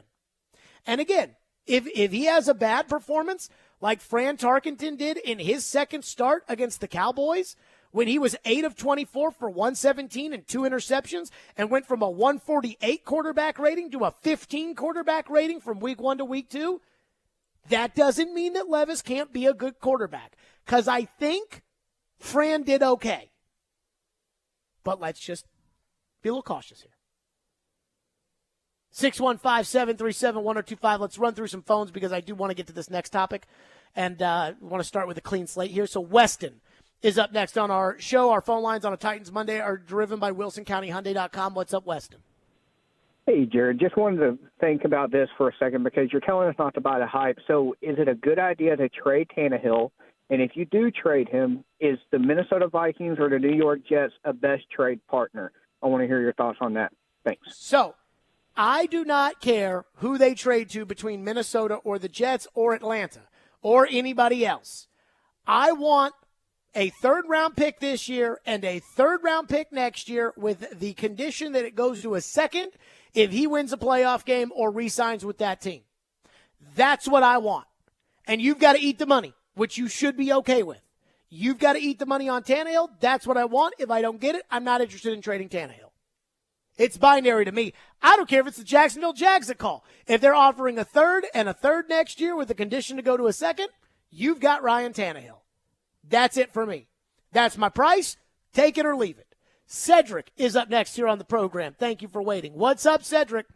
What's up, dog? Listen, man, I hate to give you credit, but you did talk me off the ledge on draft day when I was having a meltdown about Will Levis, and you did say, Jared, I gotta give you credit. You said I like the pick, so dude, you're dead on. I remember that. Now, here's the difference between Mariota and Will Levis. Levis has the moxie, the quarterback arm, the phenomenal arm talent. Your boy was just a nice guy who played quarterback that everybody rooted for. The last thing I'm going to say, Jerry, because I know you got to go, man. Dude, it's amazing how these receivers seem to have gotten some separation yesterday and gotten open when you got a quarterback back there that's got some arm talent. All right, dog, be easy. Holler at you tomorrow. Yeah, I mean, they threw the deep ball in the 2 games at home that Tannehill played quarterback. Now, I don't know what it is about home, but they have thrown the deep ball at home effectively with Tannehill and Levis. Now, Levis has a better arm than Tannehill. I'm not questioning that. I do not understand this home road thing. You know, like I told you on Friday during Six Pack Picks that I was like, Louisville's going to beat Duke. Like, they're going to crush Duke because they are so good at home and they are so bad on the road. And I don't know why that is. And Louisville beat Duke. I mean, I was at the game, and it was a butt spanking. I mean, we shut them out. I do think there's some to the offenses. I've been noticing it, too. Like, even, like, just be able to run your cadence, use the hard count, not have to worry about the silent count, that kind of stuff, I think really helps the offense when you're at home. I absolutely think so, too, but maybe to the extent that the Titans and, again, the other football team I care about have gotten away with it. I mean, the 2 football teams I root for have not lost at home. And that includes beating Joe Burrow and Notre Dame and shutting out Duke and winning with a rookie like, I don't know. 615-737-1025. Speaking of winning at home and playing at home, we need to address the Titans' booing situation when it came to Malik Willis yesterday. And I really feel like we need to address the players more so than addressing the fans. So we're going to do this once, and then we'll get it out of the way, but we'll do it next. Stillman and Company, right here, 102.5, 106.3 The Game. Blue Raider fans, your home for all the MTSU football and men's basketball action is on 93.3 Classic Hits and 95.1 Classic Hits in the borough. Catch the action all season long with Chip Walters on the call. Go Blue Raiders! Attention all fire protection, commercial plumbing, and HVAC experts. Jarrett Companies are looking for experienced field technicians like you. Tired of working for your large corporate employer? Work for a company where you're more than just a number. Jarrett's Fire Protection, commercial plumbing, and HVAC divisions are owned and operated by Nashville natives who want you to grow with their amazing team. Hi, I'm Jason Jarrett, owner of Jarrett Companies. I'm looking to hire experienced experts and will offer a sign-on bonus of up to $5,000 for certified professionals. In addition to our great benefits that include a 401k match, PTO, and top pay with annual bonuses, we'll also provide you with top-of-the-line tools, trucks, and equipment that you need to grow your career. Our customer base is large and our business is booming with many opportunities for advancement. Give us a call or go online to JarrettCompaniesinc.com and apply today to become a member of our family and protect our community. That's JARRETT CompaniesInc.com. Jarrett Companies, where we are above and beyond industry standards. 20 years ago, when Genesis Diamonds came to Nashville, this was one of the most expensive cities in America for diamond jewelry. Our radical approach and no middleman pricing changed that forever. And now we're doing it again, this time with lab-grown diamonds. We were shocked to find out what the other mall stores and the other big radio advertisers were charging. For example, they sell their platinum 4-carat VS2 lab-grown earrings for $13,480. Ours are 40% less with better diamonds. Their 5-carat lab-grown diamond earrings are $17,950. Ours are half that price with better quality, 50% less at Genesis. Looks like they might be going back to the old ways. If they're charging this much on lab-grown diamonds, kind of makes you wonder what else they're selling at the same outrageous markup. Nashville, we are not going backwards. At Genesis Diamonds, our non-commissioned trusted advisors are here to give you all the information with details you can trust and prices you can count on. Genesis Diamonds, Green Hills and Cool Springs. Calling all sweet tooths. Head to Nashville Toffee Company, a place where rich, chocolatey daydreams are created from a secret family recipe generations in the making. Their toffees and candies are handcrafted in Nashville using all natural, kosher-certified ingredients. Sweet creamery butter, pure cane sugar, premium roasted nuts, deep rich chocolate, and sea salt. Visit NashvilleToffeeCompany.com or drop by their headquarters on Air Lane Drive for a positively hassle-free shopping experience. Whether you're buying for 1 or 100, Nashville Toffee Company is here to make your holiday gift-giving easy. Announcing Fast Paced Healthcare is opening a new walk-in urgent care clinic in Antioch at 3556 Murfreesboro Pike this Thursday, November 2nd. 1029 The Buzz, 1025 The Game, and 1021 The Ville will all be there to help celebrate. Come by and check it out. Want to weigh in on the conversation? It's a brain booster. Slide into our DMs. Or just text or call at 615-737-1025. Our phone line is driven by WilsonCountyHyundai.com. You're listening to Stillman and Company on 102.5 and 106.3 The Game and the Game Nashville app. Let's check out the lineup for the Titans, as we also see Malik Willis now coming in at quarterback. Levis comes out. We were told by Mike Vrabel that there would be packages for Malik Willis to come in and display his talent. So good early changeup, because now it makes Atlanta go back to the sideline and talk about what they want to do against this. You got three really good runners in here right now with Willis, Spears, and Derrick Henry. Oh, a miscue on the snap. Willis trying to fall on it, and I think the Falcons pried it loose. They did. Wow. And a crescendo of boos from the fans here in Tennessee. Back to Willis. Crowd's not happy.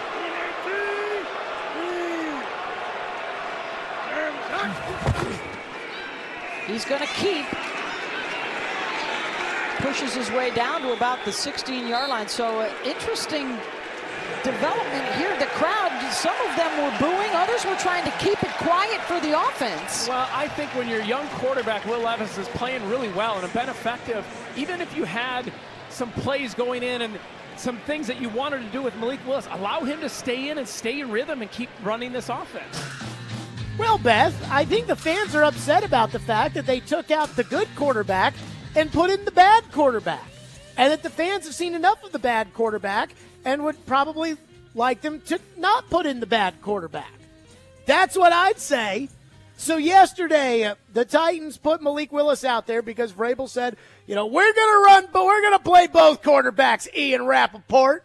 And immediately the ball gets snapped over Willis's head, and Willis probably should have caught the snap anyways, even though it was still a little too hot to handle, and he absolutely should have fallen on the ball. So that's Malik Willis' mistake number 9,843 over the last 2 years. So then Malik Willis gets taken out of the game and Levis gets put back in. So then the Titans are moving the ball down the field. The Titans are winning the game. The Titans are doing well. And Vrabel decides to take Will Levis out of the game and stick Malik Willis back out there. And like any sensible fan, I got up yesterday and I said, boo! From my seats up in the club level. Boo! And I don't give a rat's ass what any Titan player has to say about that. I do not care. Fans deserve every right to boo. And when you do something stupid, like putting Malik in the game, you should get booed. Now, there's all this talk about, where the fans booing the player or booing the decision. I really think that is kind of, that's semantics, because you're booing the decision because the decision is to play the bad player. Now, again, I booed. I thought it was stupid.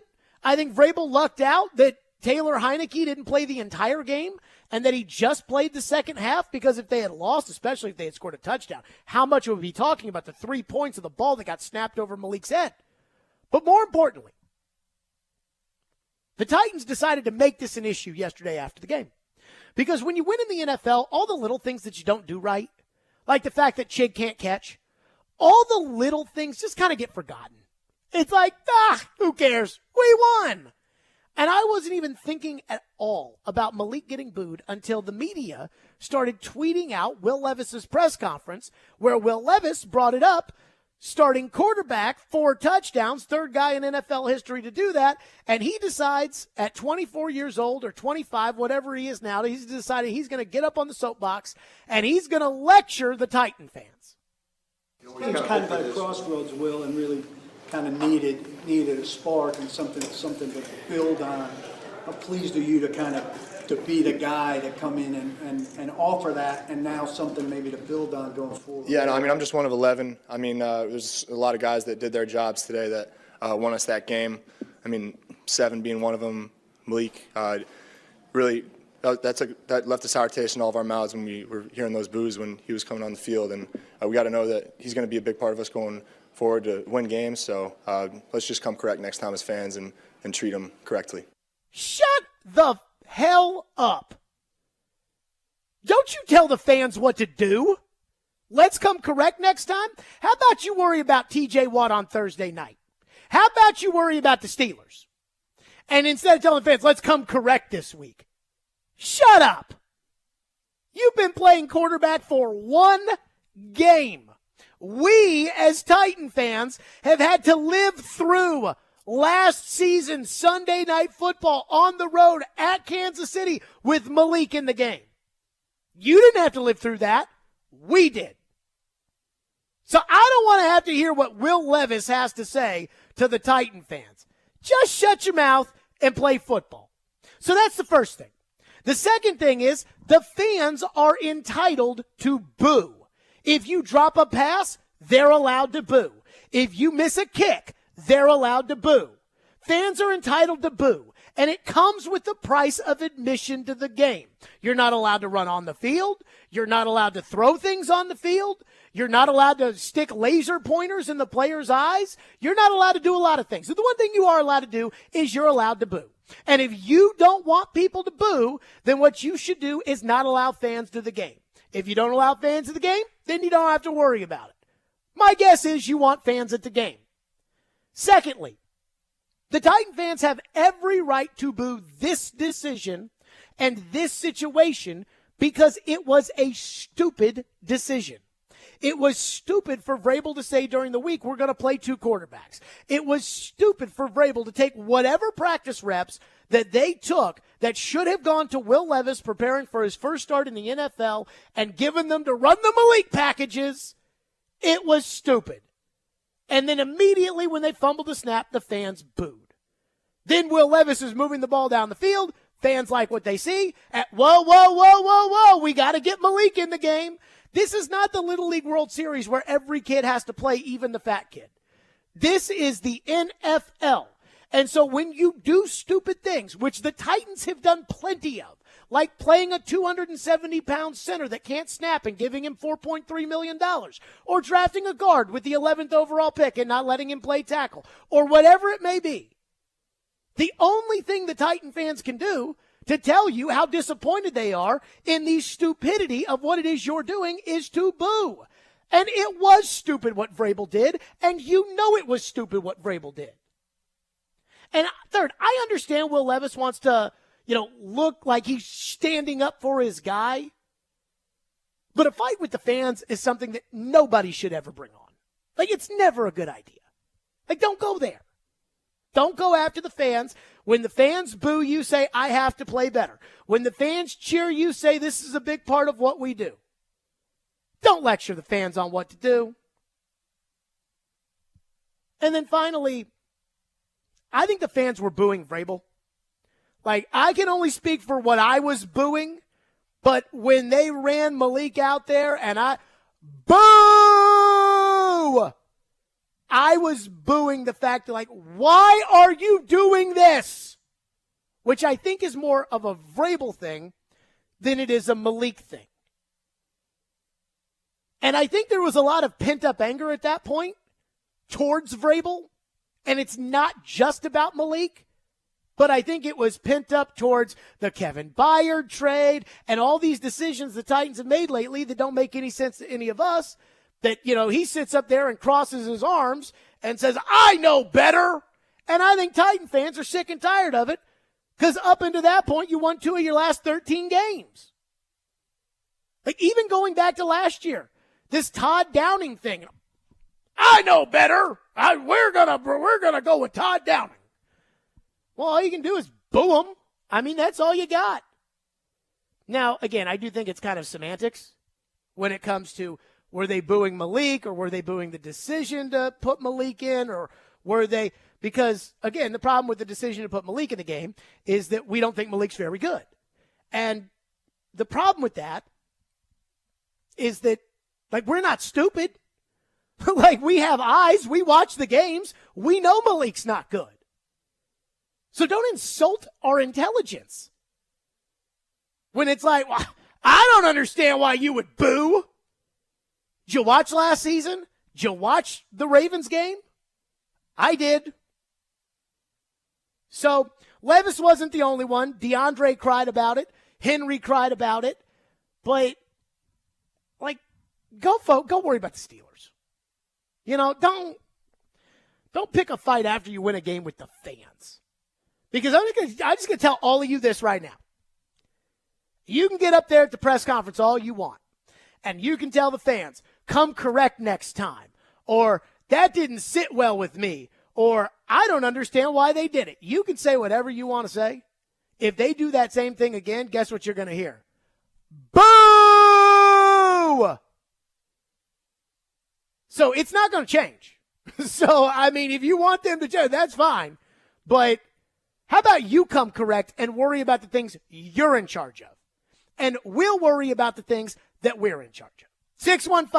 615-737-1025 is our phone number, 615-737-1025. And to be honest with you, it only pissed me off more. Like, I had kind of forgotten about it at the game, that they had done that stupid stuff and everybody booed. And Vrabel was standing there on the sidelines with his little laminated card, and he was doing the, you know, like you see a guy, a quarterback when he's under center, and he's trying to tell the fans to be quiet so they can get the signals out there or whatever. I mean, Vrabel's doing that, and I saw it, and I'm like, I don't think Vrabel's doing that for that. I think Vrabel's doing that because he hears the boos too. But I totally forgot about it until all the Titan players started talking about it after the game yesterday. And you heard that Levis cut, he wasn't even asked about it. He just brought it up. So don't pick a fight with the fans. 615-737-1025 is our phone number. We'll get to your phones on that. I do have a follow-up thought. 615-737-1025, Stillman and Company on a Titans Monday. It's 102.5-106.3 The Game.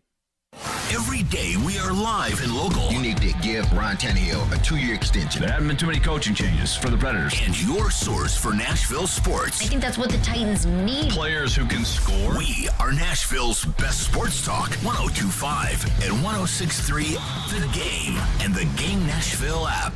Hey guys, it's Mike from Newton Chevrolet GMC in Shelbyville. It's finally football season in Tennessee, which means sweaters, tailgates, and pumpkin spice lattes. Wait, it's still almost 90 degrees outside. Where's the fall weather? I guess we'll just have to keep waiting and sweating it out, even at football games for now. But don't wait on cooler temps to commit to making sure your car's running smoothly, even if you're still running the AC. It might be time to check the oil, all the fluid levels, and just a basic once-over to make sure that when the weather finally does cool off, you won't be left out in the cold, literally or figuratively. Let our service center give you peace of mind and offer you great savings while you're at it. Save on basic services like tire rotations, fluid services, and brake checkups with up to $25 in savings this month at Newton Chevrolet GMC. Just a short drive away from Murfreesboro. Visit NewtonChevroletGMC.com to schedule a fall service checkup today. That's NewtonChevroletGMC.com. Get a great deal on select Kubota equipment, the #1 rated tractor brand for durability and owner experience in the U.S. The versatile lineup is built to help you make the most of your land. Right now at participating dealers, get a Kubota compact tractor for 0 down, 0% APR for 84 months, plus save up to $800 on qualifying implements. Now through October 31st. See us or go to KubotaUSA.com/disclaimers for full disclaimer. Visit Coleman Tractor, your local Kubota dealer in Clarksville, Nashville, Paris, and White House today. Hey home buyers, TJ Anderson here with More Great Homes. Located just west of Nashville in a tranquil setting of Kingston Springs Ranchettes neighborhood, 1617 Wildlife Trail offers 3 bedrooms, 2 baths, a 2-car garage, and a 1-year builder warranty, all for under $450,000. Contact my team today at tjandersonhomes.com for more info. Want your home listing to be seen and heard by home buyers? Google TJ Anderson Homes and see why we are referred by clients so often. TJ Anderson Homes at Benchmark Realty, office number 615-432-2919. It's time to celebrate this fall and unleash the beast. Monster Brewing proudly presents to you Beast Unleashed. 0 caffeine, 0 sugar, all the adult beverage fun. The Beast is unleashed with great taste, bold familiar flavors, and 6% alcohol. Go wild with Mean Green, White Haze, Peach Perfect, and Scary Berries. Don't fear the Beast. Enjoy Beast Unleashed at your next tailgate or football party. Drink responsibly. Must be 21 and over. The Chase Ink Business Premier Card is made for people who make things happen, like me. I'm Sam, founder and CEO of Manifest, a product design company that makes everyday products designed smarter. I get 2.5% cash back on purchases of $5,000 or more, plus unlimited 2% cash back on all other purchases, which helps us make more smart ideas into a brilliant reality. The Ink Business Premier Card. Learn more at chase.com/business premier. Chase for business. Make more of what's yours. Real business owner compensated for their participation. Account subject to credit approval. Restrictions and limitations apply. Cards are issued by JPMorgan Chase Bank. Any member FDIC. Every Wednesday at 8:30. Come on. Join Robbie and Rexroad for The Choice is Yours. 2 sports questions, 2 non-sports questions. They'll answer a couple of questions about life and sports. The Choice is Yours is built by Jarrett Companies. You have a choice. So when you have a need for site and utility work, fire protection, concrete and asphalt services, the choice is simple. It's Jarrett Companies. For more, visit JarrettCompaniesInc.com. The Choice is Yours. Wednesdays at 8:30 on 102.5 and 106.3 The Game and the Game Nashville app. Hey Nashville, this is Vanderbilt head coach Jerry Stackhouse. You're listening to Nashville's best sports talk, ESPN 102.5 The Game.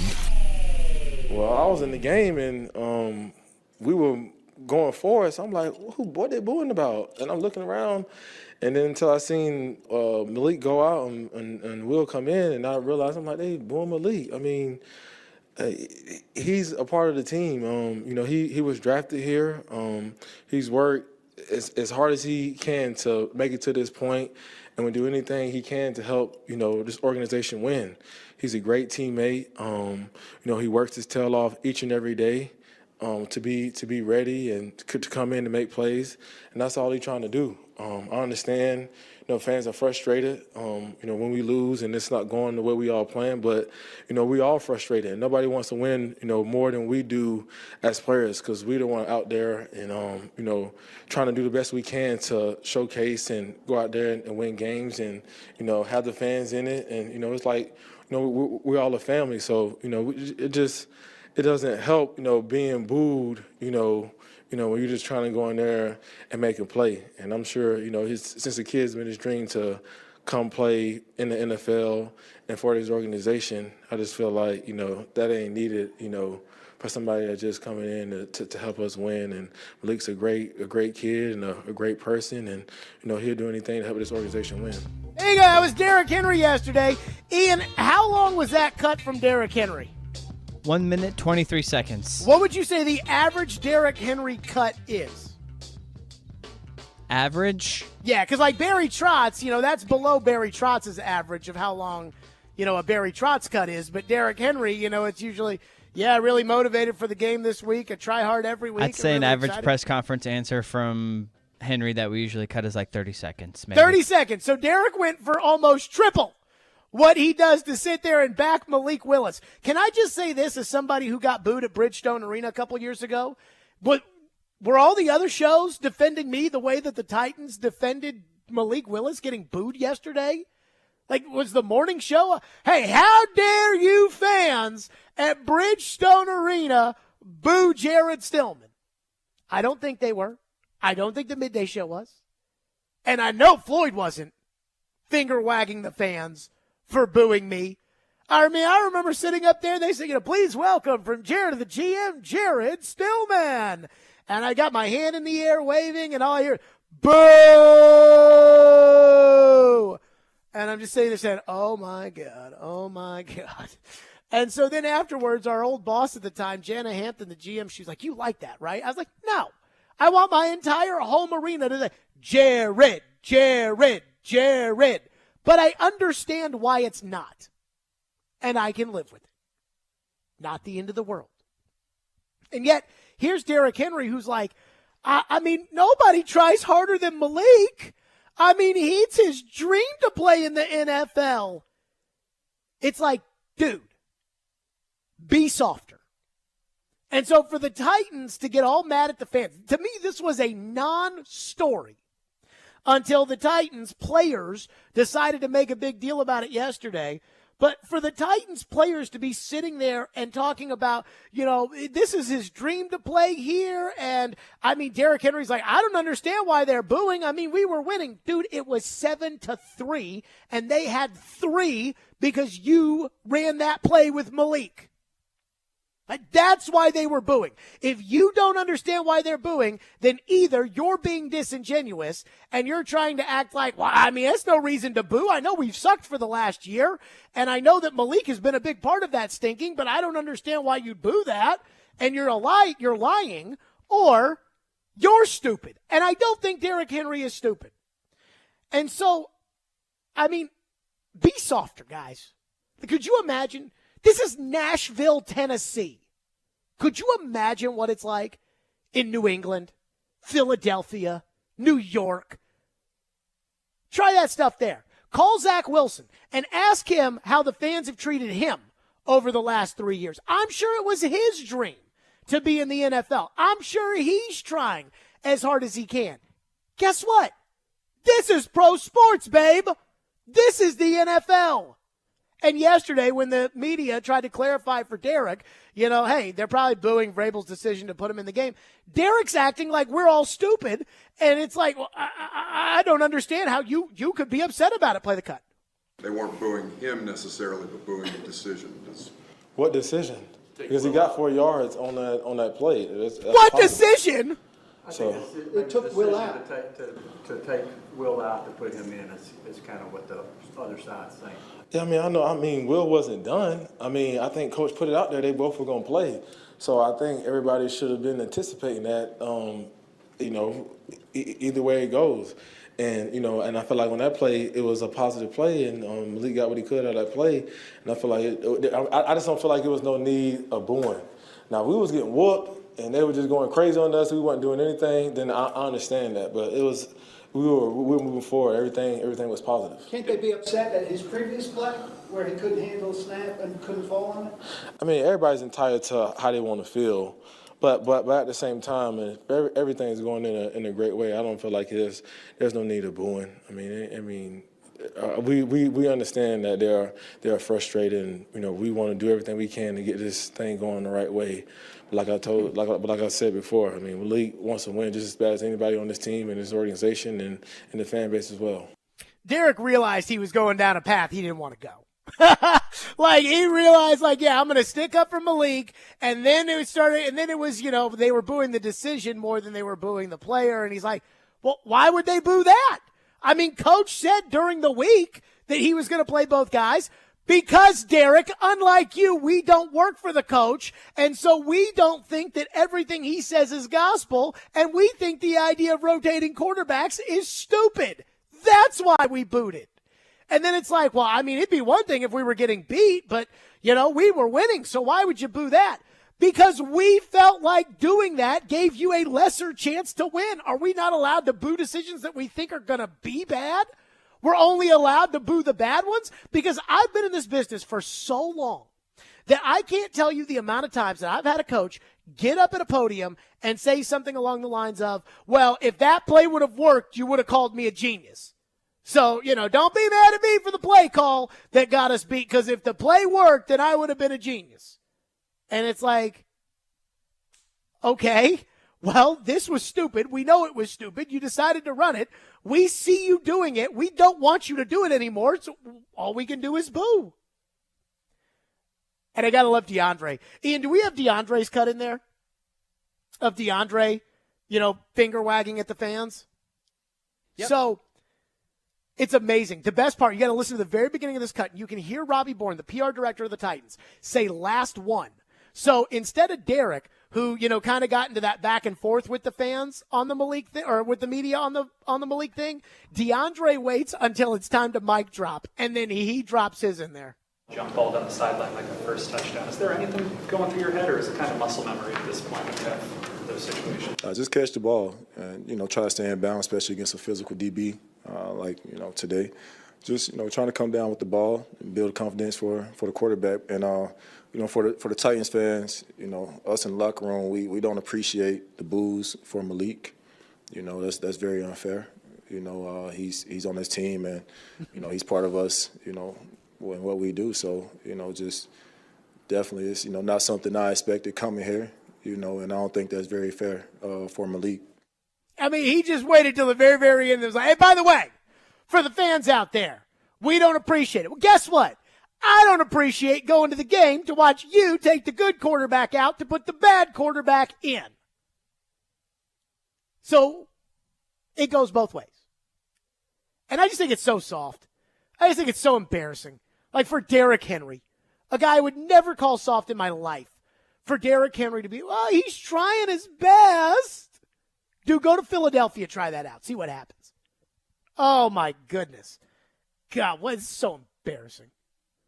One texter says, Phil in Kentucky, Jared, I was at that Preds game and I cheered for you. I was sad to hear the boos. You know what, Phil? It's okay. It's okay. I'm a grown man, and I can live with it.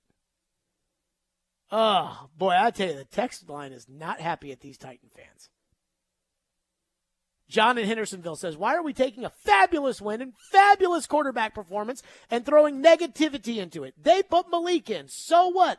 Blame Brewer for the high snap. Move on to Pittsburgh and how we won the game.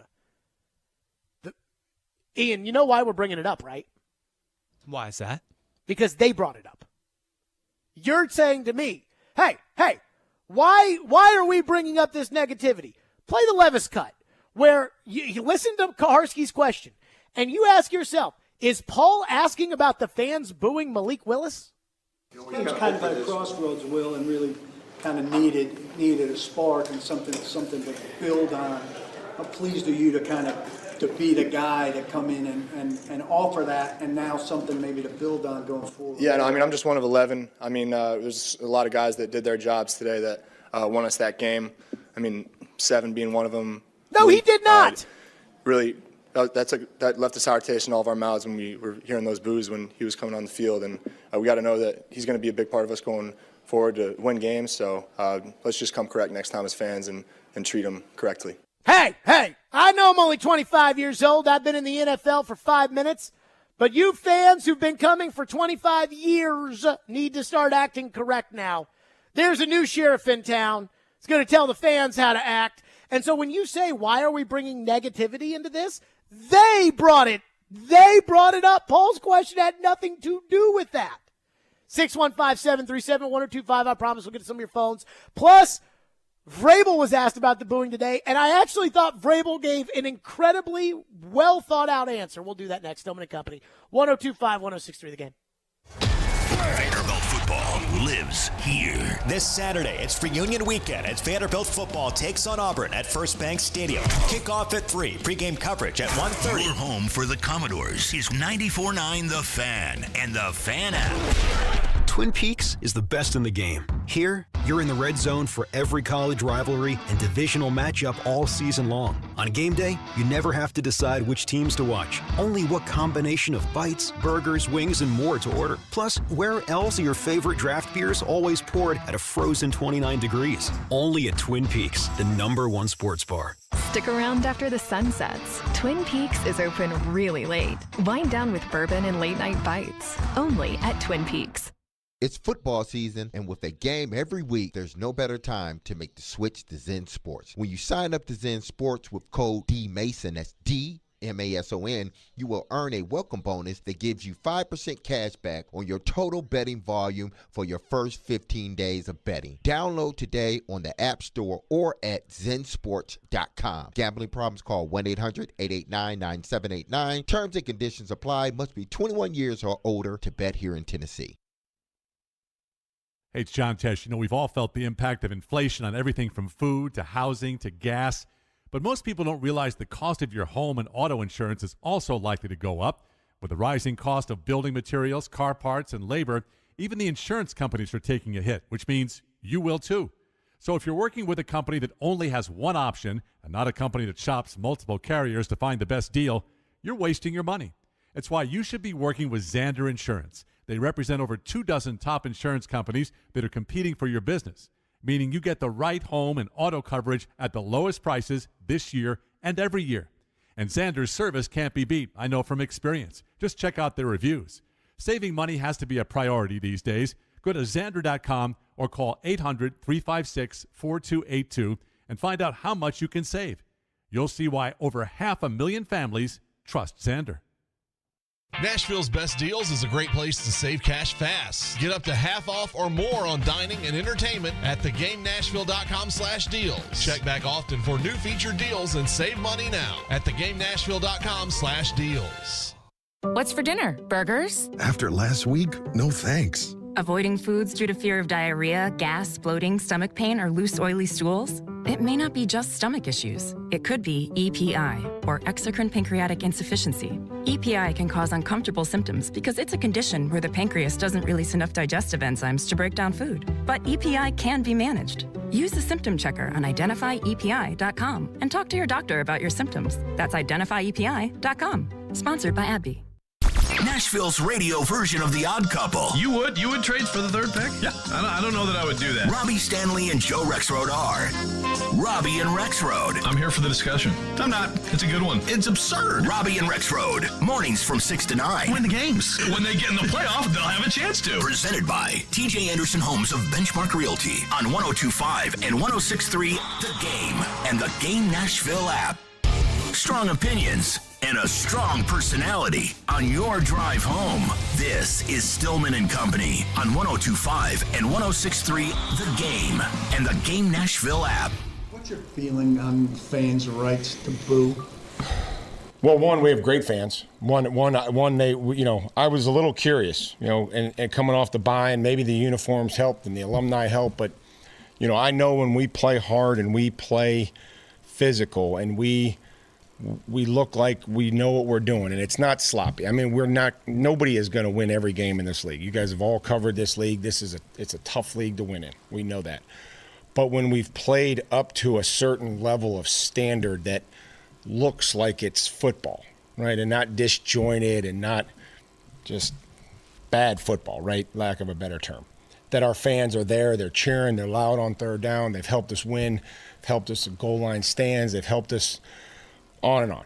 So with that being said, if there's things that they don't like, they've got a right. I think we all are disappointed in, when we don't do something well or the decisions that we make. So, I know that they're going to be there. They're going to support us as long as we, are playing the way that we're supposed to play. Hey! What a great answer from Mike Vrabel. Got all the Titan players bitching after the game yesterday about, oh my God, I dare you, unbelievable. Mike, what do you think about the fans booing? I mean, they have a right to boo. And first of all, the way he started that, Ian, play that cut, the very beginning of that cut, Vrabel, it's like, Mike, way to go. It's like when you see somebody bowling and you see it heading right down the lane, right there to that like sweet spot in between the first and the third pin, and it's like, oh, here comes a strike. What's your feeling on fans' rights to boo? Well, one, we have great fans. There you go. That's all you need. It's like the ball going right down the lane. It's like, oh, here it is. Boom, X. That was wonderful by Vrabel. Yes, fans have a right to boo. And then Vrabel I guess they asked him a question about well, were fans booing you? He's like, oh, yeah, boo me. Put it all on me. Whatever it may be. But at least Vrabel's got a clue on this, unlike the other people that are, oh, no, somebody's been texting in. Jeff in Hendersonville's been texting in, and he's like, Vrabel must have told them to say something because they all decided to say something. I'm like, that doesn't really sound like Vrabel. And how maniacal would it be for Vrabel to tell the team, hey, you guys go out there in the press and you defend Malik. You stand up for Malik only for him to go out there the next day and basically be like, fans have a right to boo. We have great fans, and if we don't play well, they should boo. I mean, that'd be kind of screwed up. Doug has been waiting and is up next here. What's up, Doug? Thank you for calling on a Titans Monday. Go ahead, Doug. Well, let me address what you just said, Jared, about now. The thing about it is they asked Grable about fans booing. They didn't get specific, even though we can all assume what was being spoken about. But they just simply asked him about fans booing. So he gave the coaches speak on fans booing because they do have a right to boo. But back to what you were saying, understand the team is in solidarity on this. They didn't like it. Will was the hero of the day. And as the leader, the soon-to-be new leader of the team, he spoke out and saying, hey, this is not cool. Now, you made a comment about yourself and being booed and how you felt. Your feelings were hurt.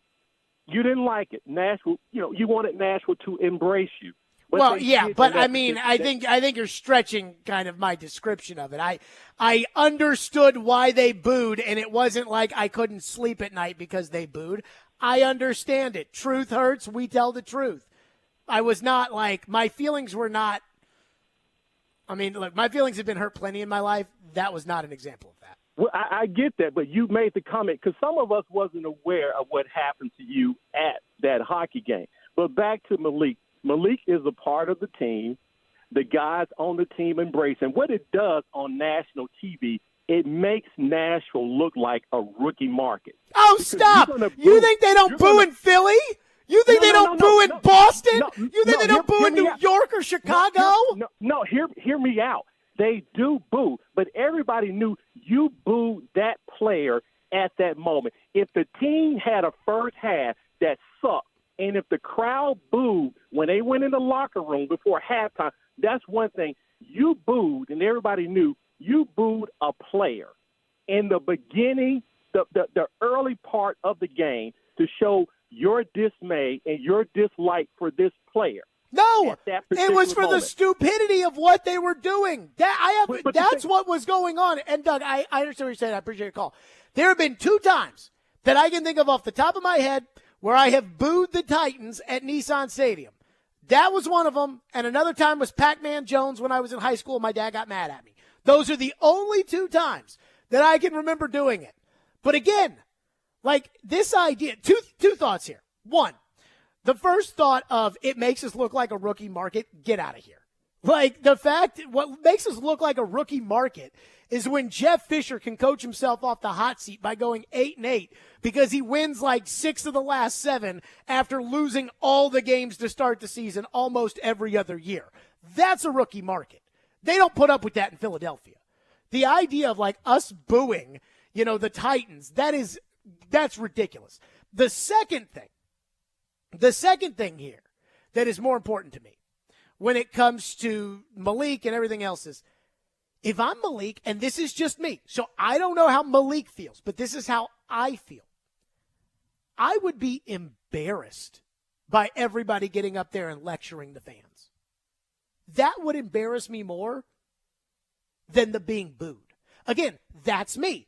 I can't speak for how Malik feels, and I haven't talked to Malik about it.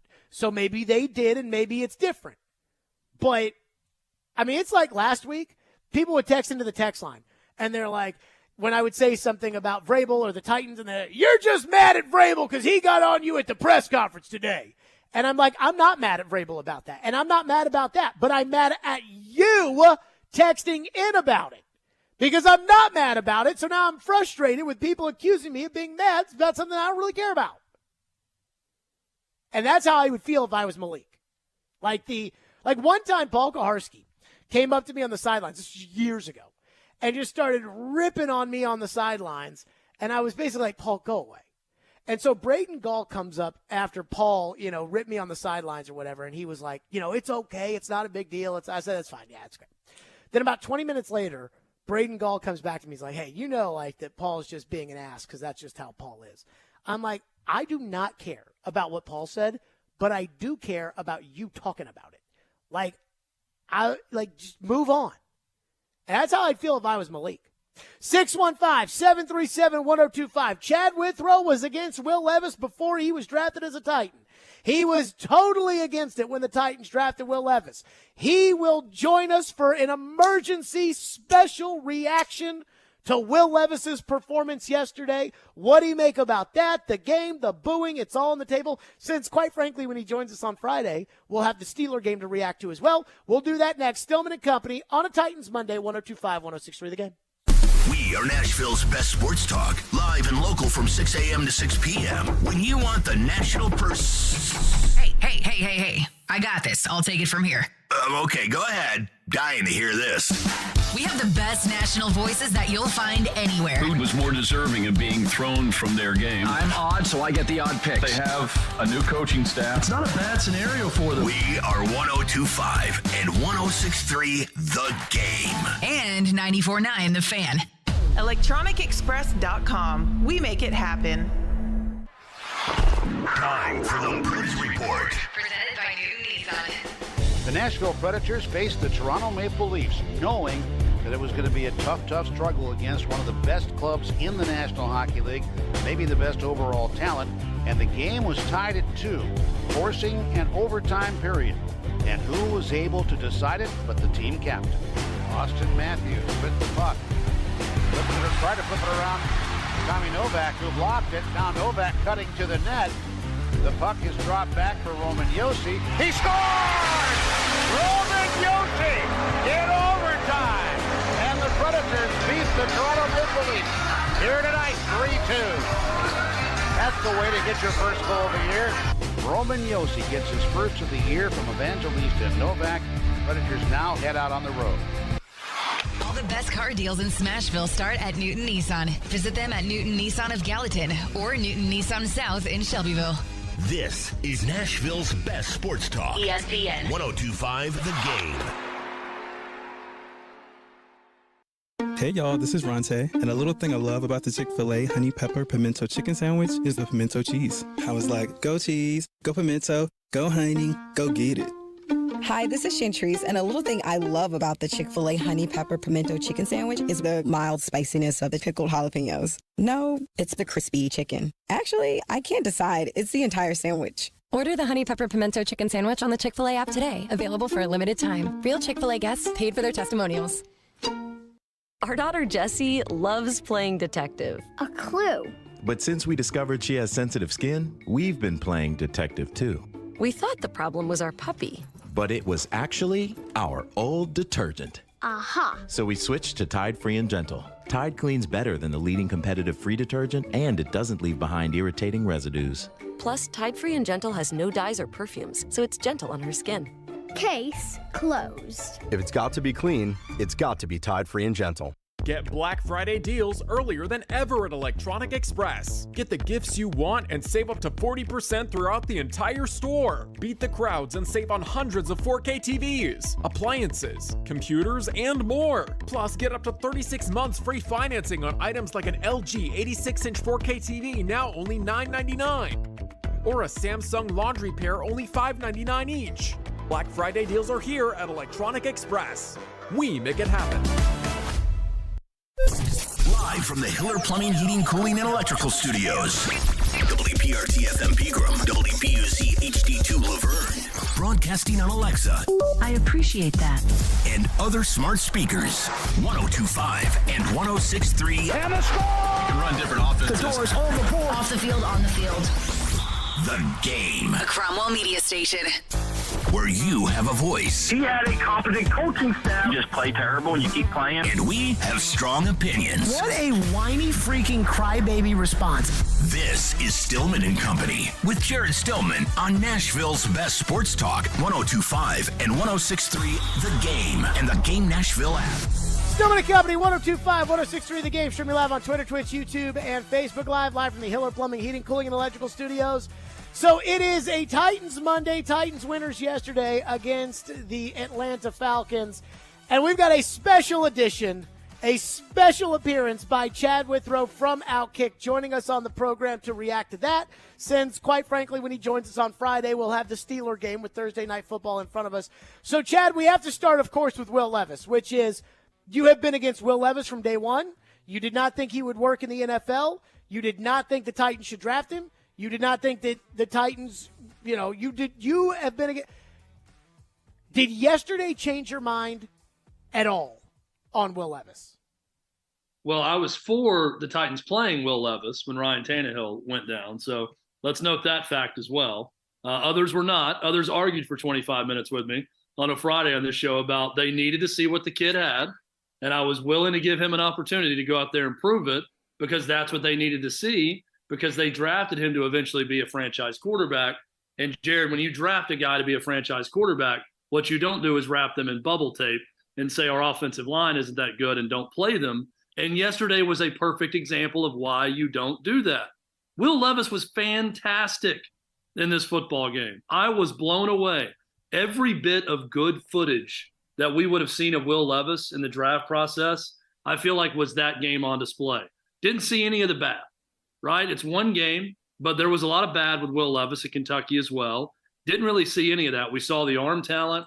We saw him drop it in a bucket at times deep down the field and throw from different arm slots, and his feet were in different spots at different times. I thought he was fully in command. The running game looked better, I thought, with his ability to get to Derrick Henry quicker. I thought everything looked smooth. His connection with DeAndre Hopkins was really good. It's why you give the kid a chance. And he went out there and he showed himself well in this game. Look, I'm floored. To say I'm surprised is an understatement. I thought he was terrific in this one game. Chad, to your point about, it being one game, because I lived through Mariota and Mariota's first game and Mariota's career, I am having a hard time, other than saying, wow, he's got the talent that, a lot of people said he had and things like that. I have a hard time looking at that and saying, okay, they found Dan Marino or they found Justin Herbert or they found this big, strong, bazooka-armed quarterback. Like, I'm still worried this team's going to ruin him because Mariota had a great debut and then they ruined Mariota. Your thoughts? See, I'm less concerned about the team ruining him and more concerned about, beginner's luck. Like, that was just something that we saw that was an aberration that's not going to come back for a long time. And we saw a guy in his first start shine out, and he's not going to be the same after that. I thought last week when we talked, Jared, you had a great example about Vince Young. I mean, how many games did Vince Young play in that Rookie of the Year? 8 or 9 by the time he was the starter. And he looked like every good ideal you would have about Vince Young in college and how it could translate to the NFL. The running ability, what he was able to do with that team. The Titans looked competent after he became the starter. He gave life to the entire locker room. And after that season, we're all thinking, man, Titans got themselves a franchise quarterback. This is terrific. He can run. He can pass. He's Rookie of the Year. Everything's going to be great. So I don't watch Will Levis in this one game and think, oh, let's not let the Titans ruin him. I say to myself, let's see Will Levis do that some more. Not even to that extent. I think what we saw yesterday was probably on the high end of what anyone would expect from second-round pick Will Levis in start number 1 or year number 1 behind that offensive line. But if we can even get to the middle or above of the middle a little bit from that performance, I think that's a good sign for the Titans moving forward. But I do think there is some wisdom to what you said about not really being able to know for sure, even after this partial season, that we're going to get to see with Will Levis now. One thing I would like to see is no more special packages with Malik Willis. Oh, God. Moving forward. Will Levis needs to be the quarterback until proven otherwise, and we probably need to do away with the special packages for Malik Willis. So I do wonder what Vrabel's going to do on this, because Vrabel was asked today about how if Tannehill is healthy, would he still be the starter? And Vrabel basically pled the fifth, the way coaches do, about, well, that's a hypothetical, and I'm not going to get into hypotheticals, which coaches love to do when it comes to Tannehill. Chad, I believe the horse has left the barn. That in the NFL, if you've got a young quarterback that is the future of your franchise and they get put in there, even if you don't think they're ready, and it's because of injury and they play well, Big Ben didn't go out when Tommy Maddox got healthy. And Dak Prescott didn't go out when Tony Romo returned. And so I just think that at this point, Justin Herbert, Tyrod Taylor gets his lung punctured by the team doctor, and Justin Herbert almost beats Mahomes and almost beats Brady, and it's like, well, he's a quarterback. I believe Levis's performance yesterday was the end of Ryan Tannehill as the starter, barring something happening to Will Levis. I think you're right. And look, I think you have to play to your best case scenario. And you have to do what it takes to get to that best case scenario. Best case scenario for the Titans' future is that Will Levis plays the remainder of this season. He does not get critically injured in any way. And he looks like a competent option at quarterback moving forward, to where you move into this offseason and with all that salary cap space, you're not looking for a franchise quarterback because you believe that you have your franchise quarterback on the roster with a second-round pick from the year before. To me, that's the best case scenario for the Titans, is you let Will Levis play, you let him continue to get better on the job, learn on the job, take his lumps at times this season as well, which will happen. And then if you feel like you've got your answer at quarterback, that's great for the Titans. Let's talk for a second about Vrabel. I have rarely seen a coach seemingly go out of their way to talk down the quarterback or not give him any props after a game the way he did for a rookie quarterback. I thought that was a very odd response, even from Vrabel. And I know that he comes from the Bill Belichick school of never praise any individual at all. I think he could have done a little bit better to say, hey, kid went out there, did everything we asked. He was great. We got to work on some things. But it was more like, he was okay. I thought Will did, I'm just thinking. It was DeAndre. DeAndre helped him out. DeAndre Hopkins got it going. I'm like, the dude, he's your second-round pick, okay? You're hoping he's going to be the franchise quarterback. He was outstanding. I mean, even for a guy, I still am not convinced he's going to be a great NFL quarterback long-term, but I'm willing to watch him and play it out. I'm sitting here saying he was damn near perfect in that game. He didn't really put the ball in harm's way. If Chigakonkwo doesn't drop one that's right in his lap at one point, the day even looks better for Will Levis. And you've got Mike Vrabel coming out, acting like it was Chris Sims playing quarterback for the Titans in that game, acting like it was Matt Mock for the Titans playing. I thought it was just a very strange response from Mike Vrabel, who I think is a really smart guy. I just don't understand the intent at times with him. It's like he's going so far out of his way to prove people wrong or to be a problem for people that he outthinks himself at times, and in turn kind of looks a little dumb. I thought that was one of those moments. Just give the guys his flowers, as the kids say these days. Chad Withrow's with us. I think Vrabel wants to go back to Tannehill. That's just a gut feeling, and I know last week Vrabel said, whatever that I think he thinks, think the opposite. I think he wants to go back to Tannehill. Why, though? But even Mike Vrabel, who I think that we agree, right? I think you and I agree on this. He had to okay the move for Kevin Byard to get out of there, right? Okay. You're a seller. So that's Mike Vrabel admitting we are now selling. We have to look forward to what's next for the Titans.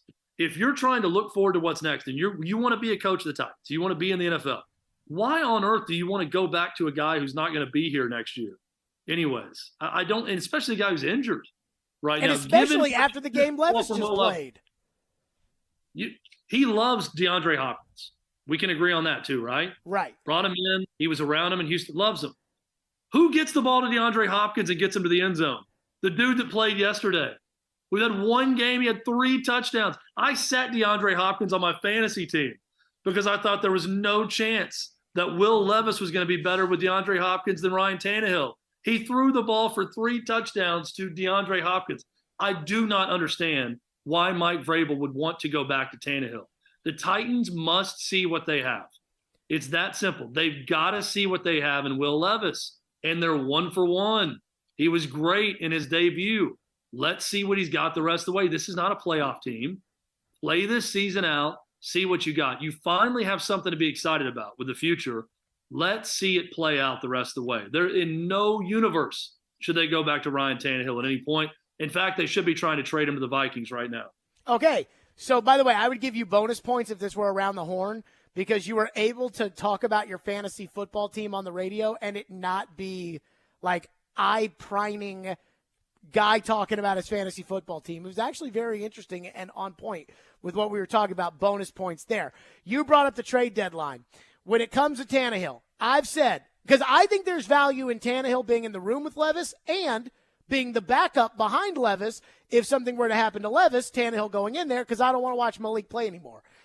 What would you want in exchange for Ryan Tannehill from either the Jets, Falcons, or Vikings? And the Falcons should be calling about Tannehill too, because Ritter sucks.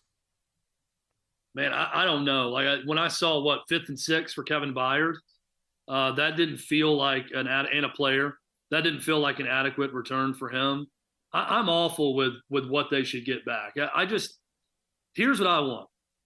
Now that I've seen Levis play, and I was saying this when Tannehill initially went down. The moment Tannehill went down and you're 2-4, that was the time to plan for the future. And the biggest plan for the future is seeing if you have a quarterback or not. So playing Will Levis was the most important thing and seeing what you had. They played Will Levis. He was outstanding for one game. I don't even want the idea of playing Tannehill moving forward. So I just want him gone for that reason. It needs to be Levis and no one else, no special packages with Malik Willis. Get the most that you can in return. The Vikings, to me, seem to be the best option because I think they're the most desperate given the recency bias and what happened yesterday with Kirk Cousins. But whoever it is, trade away Tannehill, get whatever you can in return, and let's see what the Titans have with Levis moving forward. You don't think there's any value of having Tannehill in the room with Levis? I mean, probably, but there's got to be other veterans you could bring in, or even, I don't know if you trade for them, but I feel like there's other. Case Keenum is like a player coach right now, right, in Houston. I feel like there are other guys like that could also, that's been there and done that could also help Will Levis. You know, also I want to see help the quarterback, the coaches. That's why I like to help the quarterback more than the players on the roster. I love it when a quarterback coach or offensive coordinator, I'm not saying they can't do that, but I think those guys should be the ones that help Will Levis at the NFL level more than another player. Last one for you. Chad Withrow is with us on a special appearance here on a Monday. What do you expect? Not, what do you hope for out of Levis, but what do you realistically expect now that Pittsburgh has some game tape on them, short week for Thursday Night Football, and they've got T.J. Watt, who the Falcons did not have, and Tomlin's a pretty good coach. What do you what do you think for that follow-up act for Will Levis? I think the key for Will Levis in this game is to not make the critical mistake. I think it's going to be a very low-scoring game. I think it's going to be ugly as hell when these two teams play. And I think for him, he's going to take his lumps in this game. This is not going to be the Falcons game again. I think we're staring down the barrel of the first game where Will Levis looks like a rookie at times. I think it's just executing the game plan, trying to stay in command of what he's doing, and not making the critical mistake. I don't know that the opportunities are going to be there in this game the way they were against Atlanta. So to me, that's the key. Just don't make the huge mistake to lose this game. If he can go in there and do that and give the Titans a chance in the fourth quarter, I think he's done his job once again. Chad Withrow from Outkick, who joins us on Fridays, joining us on a special edition on a Monday. Chad, great stuff. Appreciate your time and your candor, and we will react to the Steelers game on Friday. Still not completely bought into Levis, Jared, but I allow for us to watch the games and see what he has. And if I see this type of performance or anything close to it the rest of the way, I will be the first to come on your show and tell everyone I was dead wrong on Will Levis. There you go. Chad Withrow from Outkick, always taking time out for us. There is something that Chad brought up that is a fair point that I do want to react to. We'll do that coming up next. And it is still my big fear. We'll do that next. Stillman & Company, 102.5, 106.3 The Game. Levis off the fake, looking for Hopkins. He's got it. Touchdown, Tennessee. Will Levis leads the Titans to victory over the Falcons in his first NFL start. Not a bad debut. We got the win. That's all that matters, and got to get ready for this short week against Pittsburgh. Have they found their future QB? Talking about hypotheticals, and we'll get Ryan healthy and see where things are at then. Keep it locked to Nashville's best Titans talk. 102.5 and 106.3 The Game and the Game Nashville app. Hey, you. Yes, you. Can you taste it? That's good. Twice Daily has your cravings, made to order. Double the meat, please. Extra cheese. Make it a bacon cheeseburger. Crispy bacon. Wait, breakfast all day? Avocado, please. Jalapenos? Sí. Make it spicy. Pizza, please. Perfecto. Yummy. Twice Daily has your cravings. Made to order. What are you craving? Download the app for regular freebies. Jewelry business, it's in my blood. I've been doing it all my life, and it's my passion. Meet Daniel Sabalas, a third-generation jeweler at Genesis Diamonds. This line of work, it's all about honesty and trust. It's about building relationships. And that's what drew Daniel to Genesis, where it's all about education, transparency, and respect for each customer. It's based on a family business mentality, and that's how we are. We're here to educate, to guide you, and we make it very easy. So we really go out of our way to educate customers in the right way. There's no stress level, there's no tension. The customer can feel that. All this while providing the guaranteed best value price. I've never seen a company that has the best price like this that I've seen anywhere. We are a powerhouse of diamonds. Genesis Diamonds. No commission salespeople, no pricing games, no risk, no pressure, no cutting corners. Genesis Diamonds is going to give you the best price, best quality, guaranteed, no matter what. Genesis Diamonds, Green Hills and Cool Springs. Teddy's Tavern, downtown's newest bar with an old Nashville feel, is conveniently located across the street from Bridgestone Arena and just blocks away from the pedestrian bridge. Get a taste of the new brunch menu to fuel your Titans Day pride on game day. Pre-game specials from 9 a.m. till kickoff when the Titans play at home include 2-for-1 draft beers, mimosas, and Bloody Marys. Teddy's Tavern is where you want to be before every Titans home game, so come downtown early and meet me at Teddy's. This is an important notice to all U.S. taxpayers. The IRS is giving away billions of dollars in tax savings through a federal program called the Fresh Start Initiative to aid delinquent taxpayers. This initiative was established for anyone facing financial hardship and unable to pay their back taxes. Qualifying and enrolling in this program will stop all collections, settle your delinquent tax problem, and even reduce what you owe by thousands of dollars. Call the hotline at People's Tax Relief to see if you qualify and get this free information by dialing 800-372-2017. If you have unfiled tax returns or cannot afford to pay your personal or business back taxes, you can now get the help you need. One simple phone call can resolve your tax problem and save you thousands of dollars. To see if you qualify and to get this important free information, call 800-372-2017. 800-372-2017. 800-372-2017. Anyone want to tell me what happened? Did you miss any of today's show? It's okay. It's fine. Don't worry. Subscribe to the Stillman and Company podcast on Apple, Spotify, and other podcast platforms, or by going to thegamenashville.com. All right, I'll give it a shot. You're listening to Stillman and Company on 102.5 and 106.3 The Game and the Game Nashville app. Levis towards the end zone. Got a man. Touchdown. Wow. Westbrook Akine, and it's the fourth TD pass of the day in the debut of Will Levis. Jay, how many yards did Westbrook Akine run from right to left just along the back edge of the end zone after the ball was thrown? Well, he starts on the opposite side of the field. He's got to come all the way across. Watch him up top here. Start from the opposite side of the field and just run all the way across the field. Nice little double move coming all the way across, and then what a throw by Will Levis. So he's on the hash when he starts, on the far hash when he starts after that ball's in there. Ball's just laid out there perfectly. That was an Aaron Rodgers level throw. And I think there's something important to point out about that, because I tweeted out when it happened, and where I sit in the club level, so I'm higher up than like the lower level. So when I sit in the lower level, it's hard for me to see, like, was that 7 yards? Was that 12 yards? Whereas when I sit in the club level, like, I can see, kind of the whole field. And I saw Levis in trouble, and I saw the ball released, and I saw the trajectory of the ball in the air, and I saw NWI running, and I was like, oh, my God, he's got something. And what's crazy is, of all the Titan quarterbacks over the years, there was one guy that could pop the ball like that, and that was Neil O'Donnell. Now, Neil O'Donnell couldn't do it off of his back foot with two guys in his face 50 yards down the field. But Neil O'Donnell could throw the guy open the way that Will Levis threw Nick Westbrook-Akine open.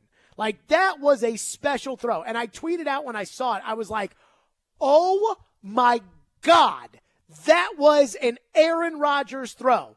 And somebody tweeted me and they said, hey, it's one game. Don't compare him to Aaron Rodgers. And I was like, I'm not comparing him to Aaron Rodgers. I'm comparing that throw to something that only a guy like Aaron Rodgers can do, which is special. Malik Willis can't make that play. I can't make that play. Most of the quarterbacks in the NFL cannot make that throw that Will Levis made to Nick Westbrook-Akine. But Chad came on here and he brought up the whole, I argued with you for 25 minutes when you said Levis wasn't ready and they put him in bubble wrap and the offensive line's a mess. And guess what? I'm still nervous about it. I am still nervous. And the number one reason that I'm nervous is because 8 years ago, I lived through an unbelievable rookie performance in his first start from Marcus Mariota, 13 of 15, 209, 4 touchdowns, a quarterback rating of 158.3. Will Levis had a quarterback rating of 130.5 yesterday. Mariota's debut was 158.3. And then they ruined Mariota, especially with a bad offensive line. And here was me 8 years ago. There's a lot of people out there, and I've been hearing it over and over again, who are telling you not to buy the hype. They're telling you it's just one game, and Tampa plays a Tampa 2, and they're not that good. And yes, Tampa stinks. I agree. But I'm going to tell you this. Buy the hype. That kid is for real. And I thought it from the first practice I went to, because I did not think the Tennessee Titans should have drafted Marcus Mariota in May. I was sitting here in the same a-hole chair and said, why are they doing this to us? Thank God they didn't listen to me for that. Because to be completely honest with you, Marcus Mariota is the best rookie quarterback I have ever seen, ever. That's better than Manning. Brady didn't even play as a rookie. Neither did Aaron Rodgers. This kid looks like a wily veteran. He knows what he's doing out there. He sees the field. He is accurate. He's got a great arm. He is the difference. And I want to say all those good things about Will Levis because he looked it yesterday. And I told you that when I watched a tape of Will Levis before the draft, that I liked Will Levis. I didn't love Will Levis. I liked Will Levis. I would have taken Will Levis with the 11th overall pick in the draft. Now, I would have traded up to number 3 to draft Anthony Richardson because that's how much I loved Anthony Richardson. And I would have sat him on the bench too. But I liked Levis. I didn't love him. You all hated him. But I just am still nervous because I lived through the Mariota debut. I see the traits that I like. Rick Spielman, who's a former general manager in the NFL that I really respect, Rick Spielman had his biggest issue with Levis being his off-balance, off-platform throws, his short to intermediate, the putting touch on the football. The deep ball, Levis is as good as anybody. I mean, even that one throw to Burks that Burks didn't catch, that was a beauty. But when he threw that ball to Derrick Henry out of the backfield and threw it over the linebacker's head for a first down, I thought, oh, my God, has he figured it out? If he's doing this, he might be.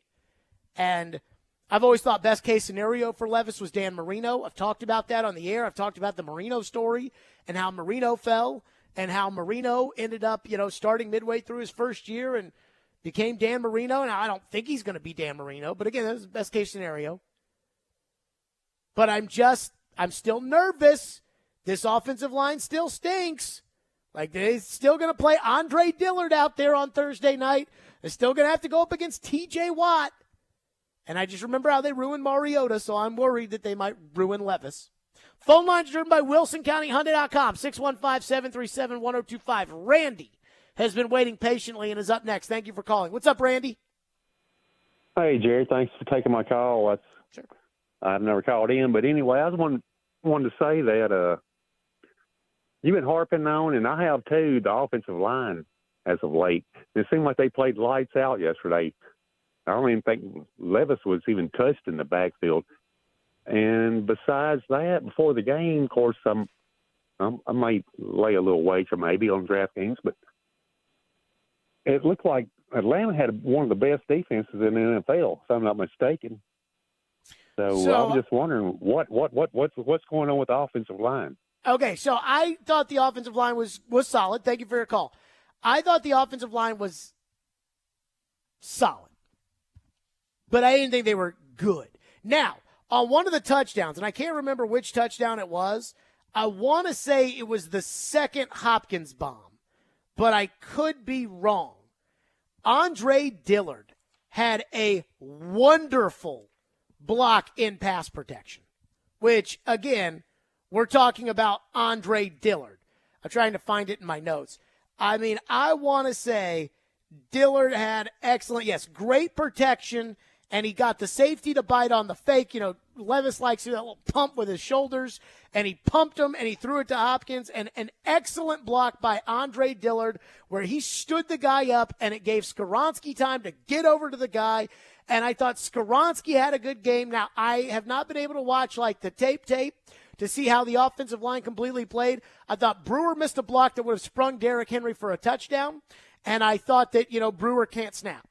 Right tackle, I still have my issues with Nicholas Petit-Ferrer, a.k.a. PT.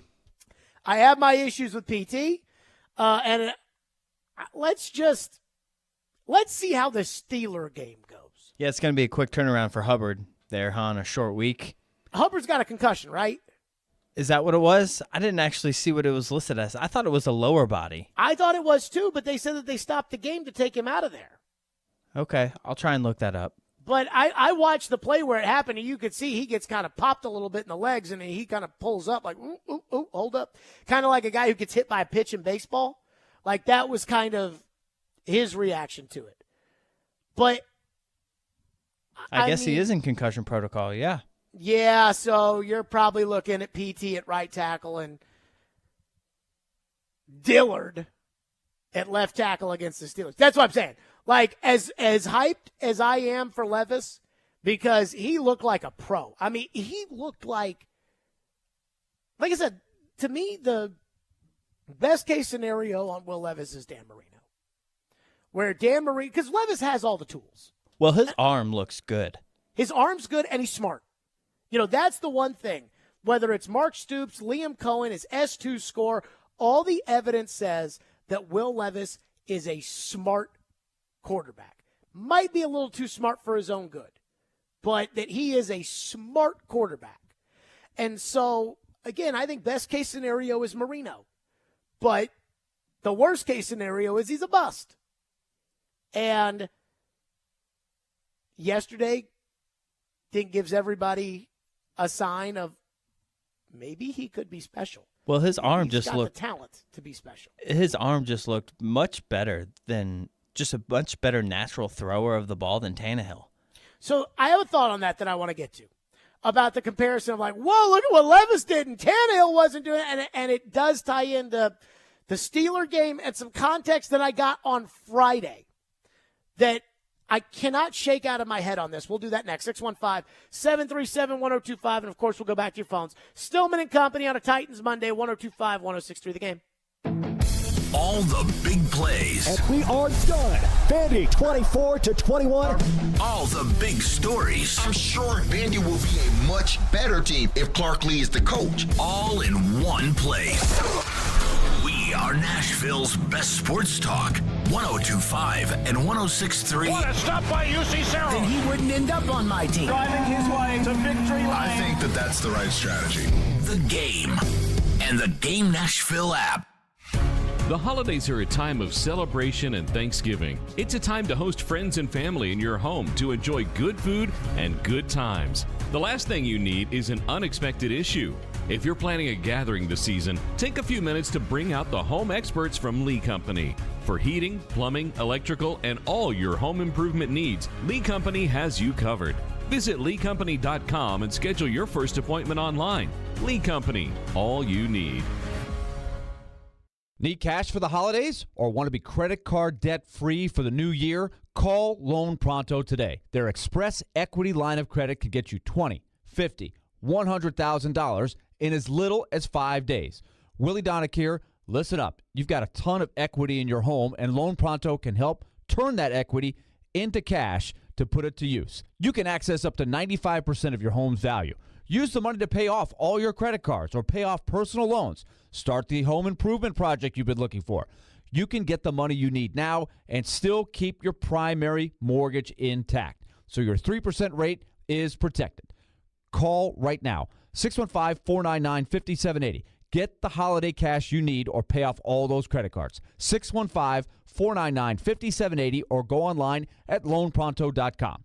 Equal housing lender, NMLS 166-1781, subject to lender approval. What's for dinner? Burgers? After last week, no thanks. Avoiding foods due to fear of diarrhea, gas, bloating, stomach pain, or loose, oily stools? It may not be just stomach issues. It could be EPI, or exocrine pancreatic insufficiency. EPI can cause uncomfortable symptoms because it's a condition where the pancreas doesn't release enough digestive enzymes to break down food. But EPI can be managed. Use the symptom checker on identifyepi.com and talk to your doctor about your symptoms. That's identifyepi.com. Sponsored by AbbVie. Green right, Fox 2 run, double catch. He takes you inside the huddle through the eyes of a quarterback. Wide 85, take! Catch ESPN NFL analyst Tim Hasselbeck every Tuesday at noon as he breaks down the big stories in the NFL. Buffalo, maybe Miami. And with the Tennessee Titans. The Titans might be like, we're interested in a 1-year, $1 million contract. Tim Hasselbeck is on Caroline, Willie, and D-Mace on 102.5 and 106.3 The Game and the Game Nashville app. Hey, Nashville, this is Dan Lebitard. You're listening to Nashville's best sports talk, ESPN 102.5 The Game. If Ryan healthy, he's the guy still. Is that still the case even after Will's performance here over the weekend? Until Ryan's healthy, I don't think that, I'm ready to, make a determination. I think that's something that could be a possibility. But again, we're talking about hypotheticals, and we'll get Ryan healthy and see where things are at then. Whoa, whoa, whoa, whoa, whoa. That's a crazy, kooky hypothetical to ask me, who's going to be the starting quarterback of this football team when the first quarterback returns on a sprained ankle. Let's not get too far ahead of ourselves. But I don't have a problem with Vrabel saying that. That is the typical coach response. In fact, I looked it up. In 2020, the L.A. Chargers drafted Justin Herbert with the 6th overall pick. They decided that they were going to play Tyrod Taylor and that Herbert was going to be the backup. After the first game, Tyrod Taylor needed an injection in his ribs, and they punctured a lung, which sounds incredibly painful, and apparently it was. So Herbert got the ball against the Chiefs, and they almost beat the Chiefs. And then Herbert played well in the second game. And then Herbert got the ball against Brady, and he almost beat Brady. And at the time, Anthony Lynn, the coach at the time of the Chargers, was saying, no, Tyrod Taylor's our quarterback. Then when Tyrod Taylor got healthy, Tyrod Taylor said, actually, Justin Herbert's going to be our quarterback. He's shown us enough. So it's not totally a Vrabel thing to not get up there today and say, Will Levis is our starting quarterback going forward. In fact, Bill Belichick didn't even make that statement until Drew Bledsoe was ready to return. So I don't have a problem with that. But Vrabel was going out of his way yesterday to not hype up Will Levis. Here was Vrabel after the game yesterday. For Will making his debut to play the way he did, even with the small rotation with Malik, how do you like how he performed? And 4 touchdowns, not a bad debut. No, not a bad debut. Got some great efforts from receivers. I thought Hop really got us off and going, and we had talked about that being a key of making sure that, we're able to beat press coverage and winning on the outside, and, they let them play. And, we have to understand that, and I think that kind of got us going, hit some other shots down the field, and, so not only did Will get some good help, I thought that the opportunities to move the ball downfield were there, and we hit them. Will got some help, and we had opportunities, and DeAndre was great, and, it's hey, I'm really proud of him. I mean, I am proud of the kid. He got a start. He handled himself well in practice. He did a good job on the third string, didn't complain, really worked hard, and he went out there and executed the game plan, and I'm proud of him, and I'm proud of the team. Can't say that. Vrabel, that cannot come out. But I am going to tell you something that stuck with me. On Friday morning, as I was driving up to Louisville, so that I could go to the Hall of Fame induction ceremony on Friday night in the Louisville-Duke game, where we kicked that ass. On Saturday, I called a friend of mine who is a former NFL head coach and is an offensive coach. And I said, Coach, take me through kind of the process with a young rookie quarterback in their first game, and how do you know what you have, and how do you, these kind of things. And the first thing the coach said to me was, the word manager is very important, like a baseball manager. When you're managing, you're managing, they told me. The second thing was that the young quarterback's going to be nervous. It's your job to pat him on the butt and say, hey, you're made for this. You're ready for this. You've got it. But then the third thing was, he told me that he would sit down with the young quarterback and he would say, what do you feel comfortable running? What do you like to run? Because I know what plays I like to call. But if you can't run it or you don't feel confident running it, then it doesn't matter whether or not I like to call it, because we're not going to be able to execute it if you don't feel comfortable doing it. So what do you feel comfortable doing? And my guess is Tim Kelly probably took that same approach. I thought Tim Kelly called a great game. There was one instance where I looked at Tim Kelly and I thought, boy, that's some good coaching. And it came on a possession where they didn't even get a first down. I forget what happened on first down. Spears dropped the ball on second down, and they ran a screen to Chris Moore and set up a punt on third down. And I said that is a great job by Tim Kelly of giving Levis easy throws in order to get in rhythm, even though, they weren't able to get a big gain out of it or a huge play or a touchdown or something like that.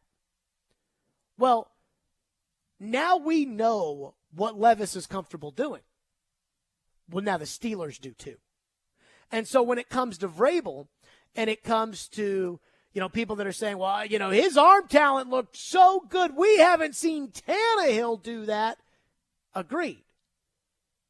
But what defenses know about Tannehill and what defenses know about Levis were not equal until now. Now there's tape on him. I remember after Baker Mayfield's rookie season, he was rookie of the year, and he was the number one pick, and Cleveland had won a bunch of games in the back half of the season, and they still didn't make the playoffs, but they were kind of like the Detroit Lions this year, where there was all that hope and promise with the way that they finished. Then they added Jarvis Landry. Then they added Odell Beckham, and everybody was talking about Cleveland in the Super Bowl. And Jim Nantz and Tony Romo did the first game, and the Titans went on the road to Cleveland. And I remember thinking to myself, we talk about Baker Mayfield's performance last year, but if I've got Baker Mayfield with an entire offseason trying to prepare for Dean Pease, or I've got Dean Pease with an entire offseason preparing to plan for Baker Mayfield, I got a feeling Dean has got some things up his sleeve with his 957 years of football experience that Baker probably hasn't seen yet. And Dean kicked Baker's ass. And so I think Vrabel is incredibly nervous about hyping up Levis or, walking out there today and saying, Will Levis is our quarterback of the future, even though he knows how this league works. He knows. Just like Big Ben, just like Dak Prescott, just like Eli Manning, just like Justin Herbert, like, once you go in, you don't come out. Once you show you can play in the NFL, unless your coach is stupid, like Brian Flores was with Tua Tagovailoa, he doesn't come out. So the horses left the barn there.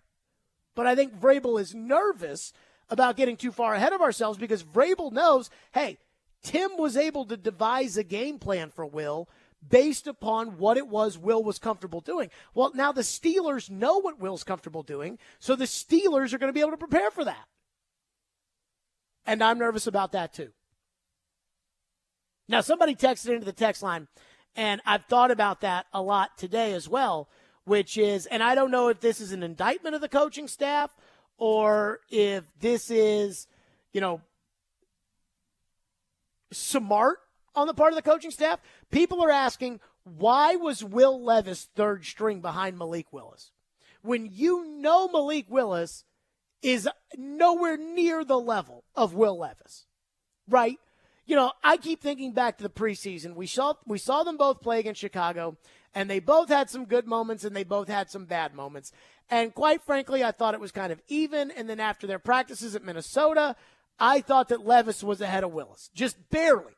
But I thought Levis was ahead of Willis. And I was surprised because I was the only person that had been covering training camp that thought that Levis was ahead of Willis. But then we didn't see Will Levis again. They did. We didn't. We didn't see him against Minnesota. We didn't see him against New England. And so they kept making Willis the backup.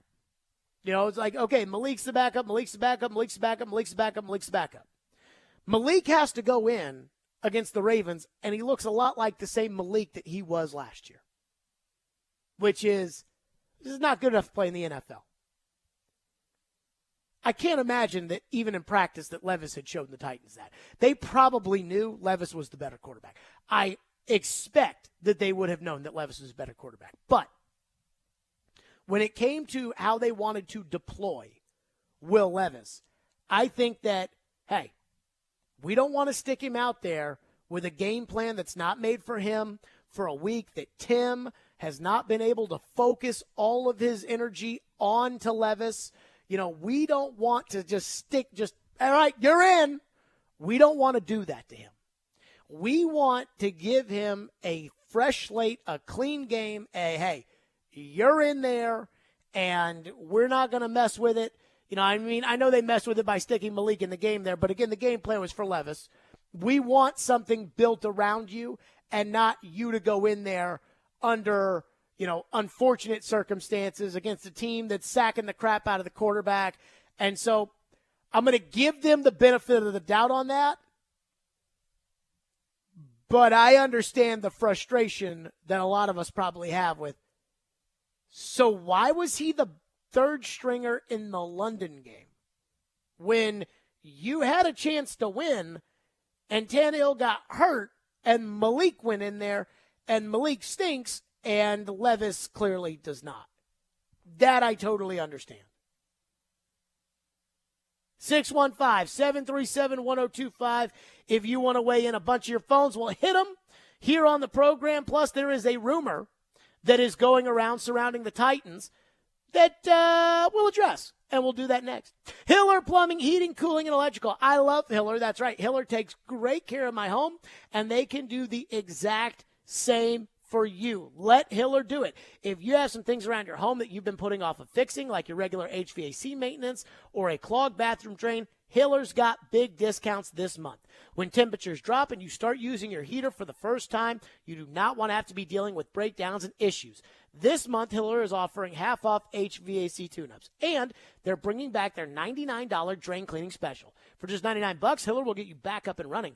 These deals only last this month, and I don't know if you guys have looked at the calendar, but this month is almost over. That's right. So be sure to schedule today. That's Hiller Plumbing, Heating, Cooling, Electrical, proud supporters of the Preds, the Vols, and Vandy. Hiller, call the Happy Face Truck today. Vanderbilt football lives here. This Saturday, it's reunion weekend as Vanderbilt football takes on Auburn at First Bank Stadium. Kickoff at 3, pregame coverage at 1:30. Your home for the Commodores is 94.9 The Fan and the Fan app. Have you seen the selection of luxury pre-owned Rolex watches they now have at Genesis Diamonds? If not, prepare to be amazed. If people really know the watch world, they come in and they're in shock. They're like, I cannot believe you have this selection here. They're able to see them, touch them, feel them. Meet Genesis watch expert Charlie Rivers, who says over the past few years, Genesis buyers have scoured the world to build a collection of luxury pre-owned Rolexes, including all the hard-to-find models. Daytonas, Pandas, Sky Dwellers, a huge selection of Submariners, Hulks, Kermits, anything that you could ever possibly want. We have every luxury pre-owned Rolex that we have here. We ensure that it's in pristine condition. So come in today and find the timepiece of your dreams at Genesis. Or if you already own a Rolex and are looking to trade for a different model or even sell it, Genesis can help you get top dollar. If you have a Rolex, definitely bring it in. I would love to see it and do a complimentary evaluation on it and see what we can do for you. Genesis Diamonds, now with one of the largest selections of luxury pre-owned Rolexes in America. Green Hills and Cool Springs. Actor Portrayal, based on a real patient experience. I'm Mike. I'm a husband, proud father of 2, work my butt off 6 days a week, some nights too. When my family or my company needs me to make it happen, I make it happen. But a few months ago, I started having trouble making it happen, in the bedroom. I tried some pills online, but they didn't work. Honestly, I thought about throwing in the towel on my sex life, but I'm not that old. I still want to enjoy intimacy with my wife. Like that poet said, I don't want to just go gently into that good night. So I went to the Tennessee Men's Clinic in Franklin. Got some lab work done, was prescribed some meds, and wow, it made it happen. I can't say enough about them. Their providers took care of me, followed up, and made sure I had a treatment plan that actually works. It's awesome. If I were you, and you're like me, I'd give them a call today, 615-208-9090, or go to TennesseeMen'sClinic.com. If you're like most guys, they'll make it happen for you too. Visit our website to learn more, including side effects, treatments extra. Results vary. Happy 62nd birthday, Granddad. Thanks, sweetheart. I got you this. A mug.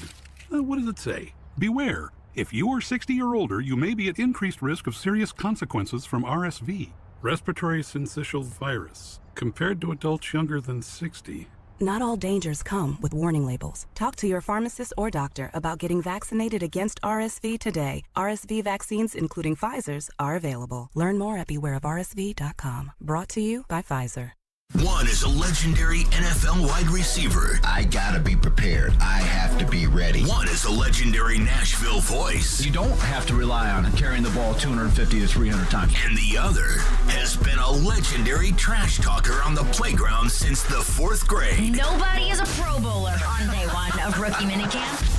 They are Caroline, Willie, and D-Mace. Weekdays at 11 on 102.5 and 106.3 The Game and the Game Nashville app. Strong opinions and a strong personality on your drive home. This is Stillman and Company on 102.5 and 106.3 The Game and the Game Nashville app. Regarding those reports from yesterday, has Rand or someone in the front office told you they don't want to trade you? Is that true, or just kind of where do you stand on that? I've talked to them. We had talks, and feel like everything's going in a positive direction. I understand my position, and the lifespan of it is not too long, and I'm getting older. I ain't getting no younger, so. But at the end of the day, I know it's a business. I understand that. Like Coach said earlier this week, we know what we signed up for, and sometimes the business side is not what you always want, but it's a business. So, but at the end of the day, I'm a Titan. I'm happy to be a Titan, and I'm gonna do whatever I can to help this organization continue to win, and hopefully, keep going further and further, and do what we can to possibly get a championship this year. There you go. That was Derrick Henry yesterday. So the trade deadline is tomorrow while we're on the air. And by the way, Diana Rossini, the unofficial voice of Mike Vrabel, will be joining Robbie and Rexroad tomorrow at 7:30. So I expect some tea out of Diana, by the way. And Robbie, if you're listening right now, Joe, if you're listening, you can tell Diana that I said I expect some Vrabel tea tomorrow on the program. I do like Diana. I just happen to think that what she reports comes right from Vrabel. But that's a different discussion for a different day. So there's a report that's out there from a Cole Jackson, who's got a blue check mark, but the blue check mark is now meaningless, which I don't understand. Like, I understand Elon Musk is trying to make money off this stuff, and he's trying to, show everybody who the boss is and, own the libs and all that kind of stuff. But I don't really understand what the point of making the blue check mark, invalid. I'm not sure exactly what that did, in terms of positivity. But anywho, Cole Jackson has 12,000 plus Twitter followers and says, per sources, the Ravens and Titans had a deal in place for Derrick Henry. That deal was vetoed by the Titans owner. He's got 12,000 followers, but I don't know any of them. And TD, I asked him, I'm like, who's this guy? TD doesn't know who he is. Now, I asked Derek to see if he could find out if this was true or not, because I think Ian, D-Mace has some good sources in the Ravens organization. I'd say that might be fair. I'm just going to tell you right now, I could be totally wrong about this. I don't think that's true. Like, I think it's bullcrap. I've never heard of this guy, and if they have a deal in place for Derrick Henry and Amy shot it down, then it must have been stupider than running 2 packages for Malik Willis, that she was like, no, we're not doing that.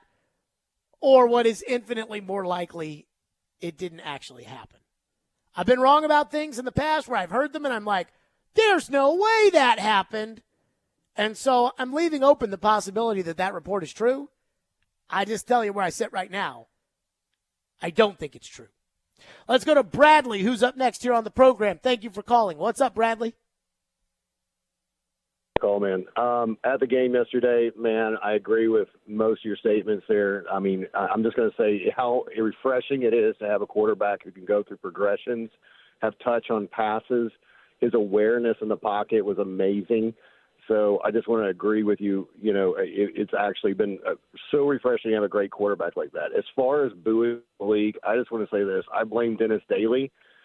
And I'll say why, because if your head coach will stick with your left tackle, one of the worst left tackles in the NFL for most of the year last year, we believe him when he says he's going to put Malik in twice, you know, or have two quarterbacks running a system. So Levis just threw a bomb, got a touchdown, and we got, Malik back in. And I don't feel like it's fair to have Dennis Daly catching strays over. Oh, come on, man. I mean, this is not Dennis Daly's fault. Yeah, this is Dennis Daly's fault. This is not Dennis Daly. Mike Vrabel's arrogance. Thank you, Bradley. Mike Vrabel's arrogance is not Dennis Daly's fault. The reason the fans booed was because it was stupid to play two quarterbacks. The reason the fans booed was because they took out the good quarterback to put the bad quarterback in. The reason why the Titans think that it was angled towards Malik and not the semantics of, no, I was booing the decision more than I was booing the player, is because what you were doing was booing the decision because you don't like the player. That's what happened. And you as a fan, me as a fan, who booed, every right to do that. And it's Vrabel's fault. He set Malik up to be embarrassed that way. That was Mike Vrabel's fault. And so when these players get mad at the fans, it's like, dude, you need to get mad at Vrabel. Well, every time they brought Malik Willis in last year for a play like that, he turned it over or he fumbled or made a mistake or something terrible happened. And then the first time they bring him in off the bench for the same kind of situation for Levis, granted it was a bad snap, but something bad happened. So it's like every time they try this, weird system and faking somebody out and making a play for Malik Willis, it seems to backfire. Right. We're tired of, oh no, we're going to show you. We're tired of that. Just play ball. Like, just play ball with the quarterback that can throw it. Like, just stop trying to reinvent the wheel. Just play football. We're all tired of the Titans' arrogance of, oh, no, trust me on this, and then what it is that we're supposed to trust them doesn't actually work. But it's good because Chig and Burks kind of avoid getting what I think is a true. If they had lost that game, Vrabel would have gotten a spanking for that Malik thing. That was a bad drop from Chig, huh? And Burks. Dude, keep your feet in on the sidelines, and you got to make a contested catch on the other sideline. Like, I'm sorry, but they traded A.J. Brown to get you. And Will Levis throws the perfect ball right into your hands. And yes, the DB was there. The and made a DB got play. there first. Make the freaking catch. Would A.J. have caught that ball? Maybe. A.J. would have caught that ball. Make the catch. Is it that hard to ask? By the way, I was not able to get to almost any of your texts today. We got to some of them. Somebody texted in and said, was Diana Rossini's draft night smokescreen so they could get Levis? I probably would have drafted him at 11 if that were the case. That's it for us. The World Series comes on at 7. The Commodore Hour is next. Stillman & Company. We'll see you all tomorrow, too.